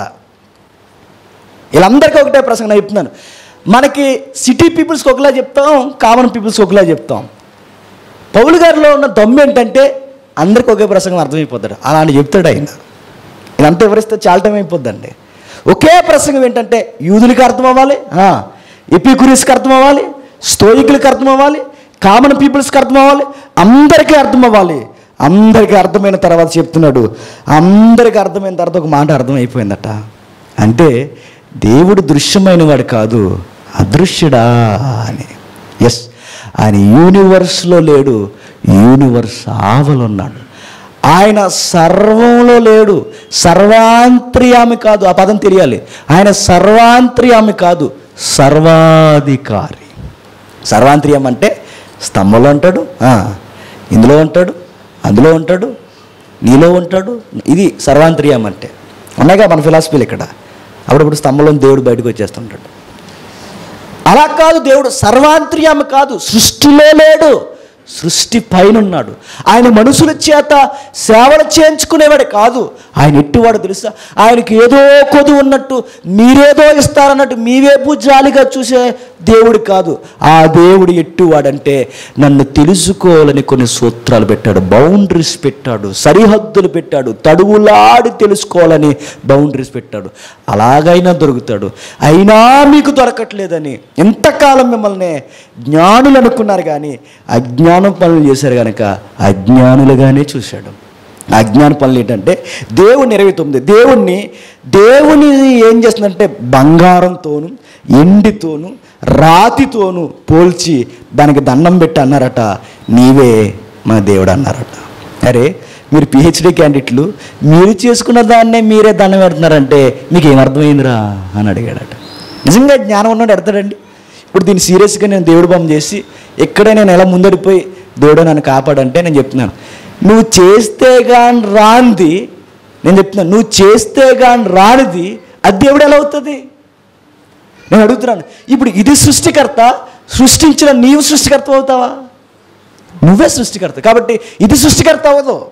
అందుకు లాజికల్గా అని చెప్పిన తర్వాత అందరికీ అర్థమైపోయింది. ఒక మాట అన్నాడు, ఇప్పటి వరకు మీరు చేశారు క్రీస్తు రాక వరకు ఆయన వచ్చేంతవరకు మీరు చేసిన పనులు అజ్ఞానపు పనులు, అజ్ఞాన గాలంలో కొట్టుకుపోయారు. ఇప్పటికి నేను చెప్తున్నాను, దేవుడు చూసి చూడనట్టు ఇప్పటివరకు వదిలేశాడు. ఇప్పుడైతే అందరూ అంతటా మారు మనస్సు పొందవలనని మనుష్యులకు ఆజ్ఞ. అందులో ఎవరైనా నాయకోవిదుడైనా, మహాత్మ అయినా, సినీ యాక్టర్ అయినా, గాయకుడైనా, ఎవరైనా దేవుడు చెబుతున్న మాట ఏంటంటే సువార్తలో అంతటా అందరూ మారు మనసు పొందాలి, సత్క్రియలు చేయడానికి, బతకడానికి, నా కొరకు జీవించడానికి. ఎలా ప్రభువా? మాకు ఇంకా ఎవిడెన్స్ ఏముందంటే చెప్తున్నాడు, తాను నియమించిన మనుషుల చేత నీతిని అనుసరించి భూలోముఖమునకు తీర్పు తీర్చబడు ఒక దినము నిర్ణయించిన జడ్జిమెంట్ డే, అదొకటి జరగబోతుంది. మీరు చూడాల్సిన ఒక బెంచ్ మార్క్ ఉంది. ఆ మార్క్ ఏంటంటే మృతుల్లో నుండి ఆయనను లేపిన దీనిని నమ్ముటకు అందరికీ ఆధారం. ఇప్పుడు విట్నెస్ ఏంటి చెప్పండి? అదృశ్యుడైన దేవుని తరపున ఒకే ఒక్క ఆధారం ఏంటంటే ఈ ప్రపంచానికి ధర్మ కార్యాలు, క్రియా సిద్ధాంతం, మనువాదం, ఇక ఏవైతే ఉన్నావో ఇవన్నీ కాదు. ఇప్పుడున్న ఒకే ఒక్క ఆధారం ఏంటంటే మనుషులందరూ చచ్చిపోతారు, కానీ మనుషులందరిలో చనిపోయిన ఆయన ఒకరోజు తిరిగి లేచాడు. ఎవరని చరిత్ర ఎదిగితే బైబిల్ చెప్తుంది ఆయనే యేసుక్రీస్తు. ఇప్పుడు అందరూ ఎవరి వైపు చూడాలయ్యా అంటే ఎవరి వైపు? యేసుక్రీస్తు. మనుషులందరూ, అందులో ఎవడన్నా ప్రతి మనుష్యుడు ఆయన వైపు చూడాలి. ఆయన వైపు చూసి ఆయన నమ్ముకోవాలట. అప్పుడు చేయాల్సింది బాప్టిజం తీసుకోవాలట. ఏం తీసుకోవాలి? ఆయన నమ్మ. అప్పుడు అర్థమవుద్ది మనుషులకి. ఈరోజు ఇవన్నీ అనుకున్నాం, రక్షకుడు, మోక్షానికి మార్గం ఒకే ఒక్కటి, యేసుక్రీస్తు అని అర్థం అవ్వాలట. ఇది సబ్జెక్ట్ బైబిల్ చెప్తుంది. ఆదికాండం నేను చాలాసార్లు చెప్పాను. ఆదికాండం 1వ అధ్యాయం నుంచి 11వ అధ్యాయం వరకు ఒక లెక్క, అక్కడ నుండి ప్రకటన గ్రంథం చివరి అధ్యాయం 22వ అధ్యాయం వరకు ఒక లెక్క. ఆ 10 అధ్యాయుల్లో తెగిపోయిన లింకు మరలా మిగిలిన అధ్యాయుల్లో కలపడానికి నడిచిన నడకే చెప్పండి యేసుక్రీస్తుని గూర్చిన రాక. అది బైబిల్ కార్నర్ చేస్తుంది. అది వదిలేసి ఇప్పుడు మధ్యలోకి వచ్చి నేను వెళ్ళిపోతానా అంటే బైబిల్ అంది వెళ్ళిపోతావు, పరలోకం కాదు. ఎక్కడికి వెళ్ళకూడదో అక్కడికి వెళ్ళిపోతావు. ఇప్పుడు నేను అడుగుతున్నాను, ప్రతి ఒక్కరికి మోక్షం రావాలంటే ఒకే ఒక్క దిక్కు ఎవరో చెప్పండి? యేసుక్రీస్తు. ఎవరట? యేసుక్రీస్తు. ఆయన లేకపోతే నాకు దిక్కు లేదంటే దిక్కు లేదు. చివరికి ఒక మాట చెప్పి ముగించేస్తాను. కమాండర్ ఉన్నాడు, జైలు అధికారి, అందరూ బంధించేశారు. రాత్రి భూకంపం వచ్చేసింది. ఖైదీలందరూ పారిపోతారని అర్థమైంది. రోమీలు ఖైదీలు పోతే పోలీసుల్ని పనిష్మెంట్ ఏమిస్తారు చెప్పినా సస్పెండ్ చేయరు. మన ఇండియన్ గవర్నమెంట్లో సస్పెండ్ చేస్తారు. అక్కడ పనిష్మెంట్ అని చెప్పినా పేక మీద కత్తేసి నరికేస్తారు. అలా చచ్చిపోయే కన్నా ముందే చనిపోవడం బెటర్ అని చనిపోవడానికి రెడీ అవుతున్న ఆ కమాండర్ దగ్గరికి వెళ్ళి పౌలు గారు వాక్యం చెప్పాడట. ఇంత సీరియస్ విషయం చెప్పినప్పుడు అంటే మాకు రక్షణ కావాలంటే ఒకే ఒక్క దిక్కు యేసుక్రీస్తు అని అడిగినప్పుడు అవును యేసుక్రీస్తు అనగానే తాను ఇంటి వారును రాత్రికి రాత్రే బాప్టిజం తీసుకున్నారట. మీరు ఏ కారణాలు చూడండి, ప్రతి ఒక్కరు ఎక్కడ ల్యాండ్ అవుతున్నారు? యేసుక్రీస్తు లేకుండా వేరొక ఆప్షన్ ఉందని ఎవడైనా చెబితే నేను మరలా చెప్తున్నాను, మీరు గాడి తప్పి నరకానికి దగ్గర అవుతున్నారని మర్చిపోకండి. పైపచ్చికని చెప్పకూడని మాట చెప్పేసి ఇక కవరింగ్ చేయడానికి నేను అలా అనలేదు అంటున్నారు. నిన్న చెప్తున్నాండి, ఒక్కసారి జరిగిన ఈ తప్పుడు బోధన మరలా దాన్ని కవర్ చేయడానికి తప్పుల మీద తప్పులు ఒకసారి అనేస్తే అయిపోలా. ఈయన చెప్తున్నారు, ఎవరు ఏమన్నా అంటారు లేదో నాకు తెలియదు, మీకు నోర్లు పెద్దవి అవ్వచ్చు, మీకు ఎటకారం ఎక్కువ అవ్వచ్చు, ఎన్నైనా అనొచ్చు. ఓ మాట నేను చెప్తున్నాను, నేను కూడా అనగలను, నా తమ్ముడు కూడా అనగలడు, నా అమ్మ కూడా అనగలడు. నేను చెప్పిన మీకు మాకు తేడా ఉంది. అనపోవడానికి కారణం ఏంటి చెప్పిన, ఇది అనొద్దని చెబుతుంది, ద్వేషించే వారిని ద్వేషించొద్దని చెప్తుంది, దీవించమని చెప్తుంది, సత్యం చెప్పేటప్పుడు ధ్యాసమొద్దని చెప్పింది, ప్రేమ కలిగి చెప్పమంది. నేను చెప్తున్నాను, మీగోను సాటిస్ఫై చేయడానికి, మీరు ఎగిరి గంతేయడానికి ఎవరైతే తిడుతున్నారో మిమ్మల్ని అడుగుతున్నాను, దయచేసి మీ పాదాలు పట్టుకొని యేసుక్రీస్తుని తక్కువ చేసి మాట్లాడొద్దు. ప్రేమగా మాట్లాడండి. గౌరవం క్రిస్టియానిటీకి ఉన్న డిగ్నిటీ అని చెప్పినా మన మాటలు పొదుపుగా మాట్లాడటం. క్రిస్టియానిటీకి ఉన్న గర్వమైన సౌందర్యమైన లుక్ ఏంటో చెప్పిన అందరినీ గౌరవించి మాట్లాడు. దేశించేవారిని కూడా గౌరవించి, ఆ గౌరవాన్ని తగ్గించుకోకండి. మనకు నోర్లు ఉన్నప్పుడు ఎదుటివారికి కూడా నోర్లు ఉంటాయి. ఎదుటోళ్ళు మన మీద నిందలేసినప్పుడు మనం కూడా ఈజీగా నిందలు వేయచ్చు. అది సబబు అని బైబిల్ చెప్పదు. ఇది ఒక భాగం మాత్రమే. ఇక మిగిలినవి మనస్సాక్షితో తీర్పేంటి, ధర్మశాస్త్రంతో తీర్పేంటి, ఆ వైద్యుడు రోగులు గొడవ ఏంటి, ఆ తర్వాత ఎస్కటాలజీ తీర్పేంటి, వచ్చే వారం చూద్దాం. ఈ మధ్యలో ఎవరేమన్నా మీ బుర్రలు పాడు చేసుకోకండి. శ్రద్ధగా ప్రశాంతంగా ఇక్కడికి రండి. మనలను దేశించుతున్న వారిని అందరినీ దేవుడు దీవించి బలపరచును గాక. ఆమేన్.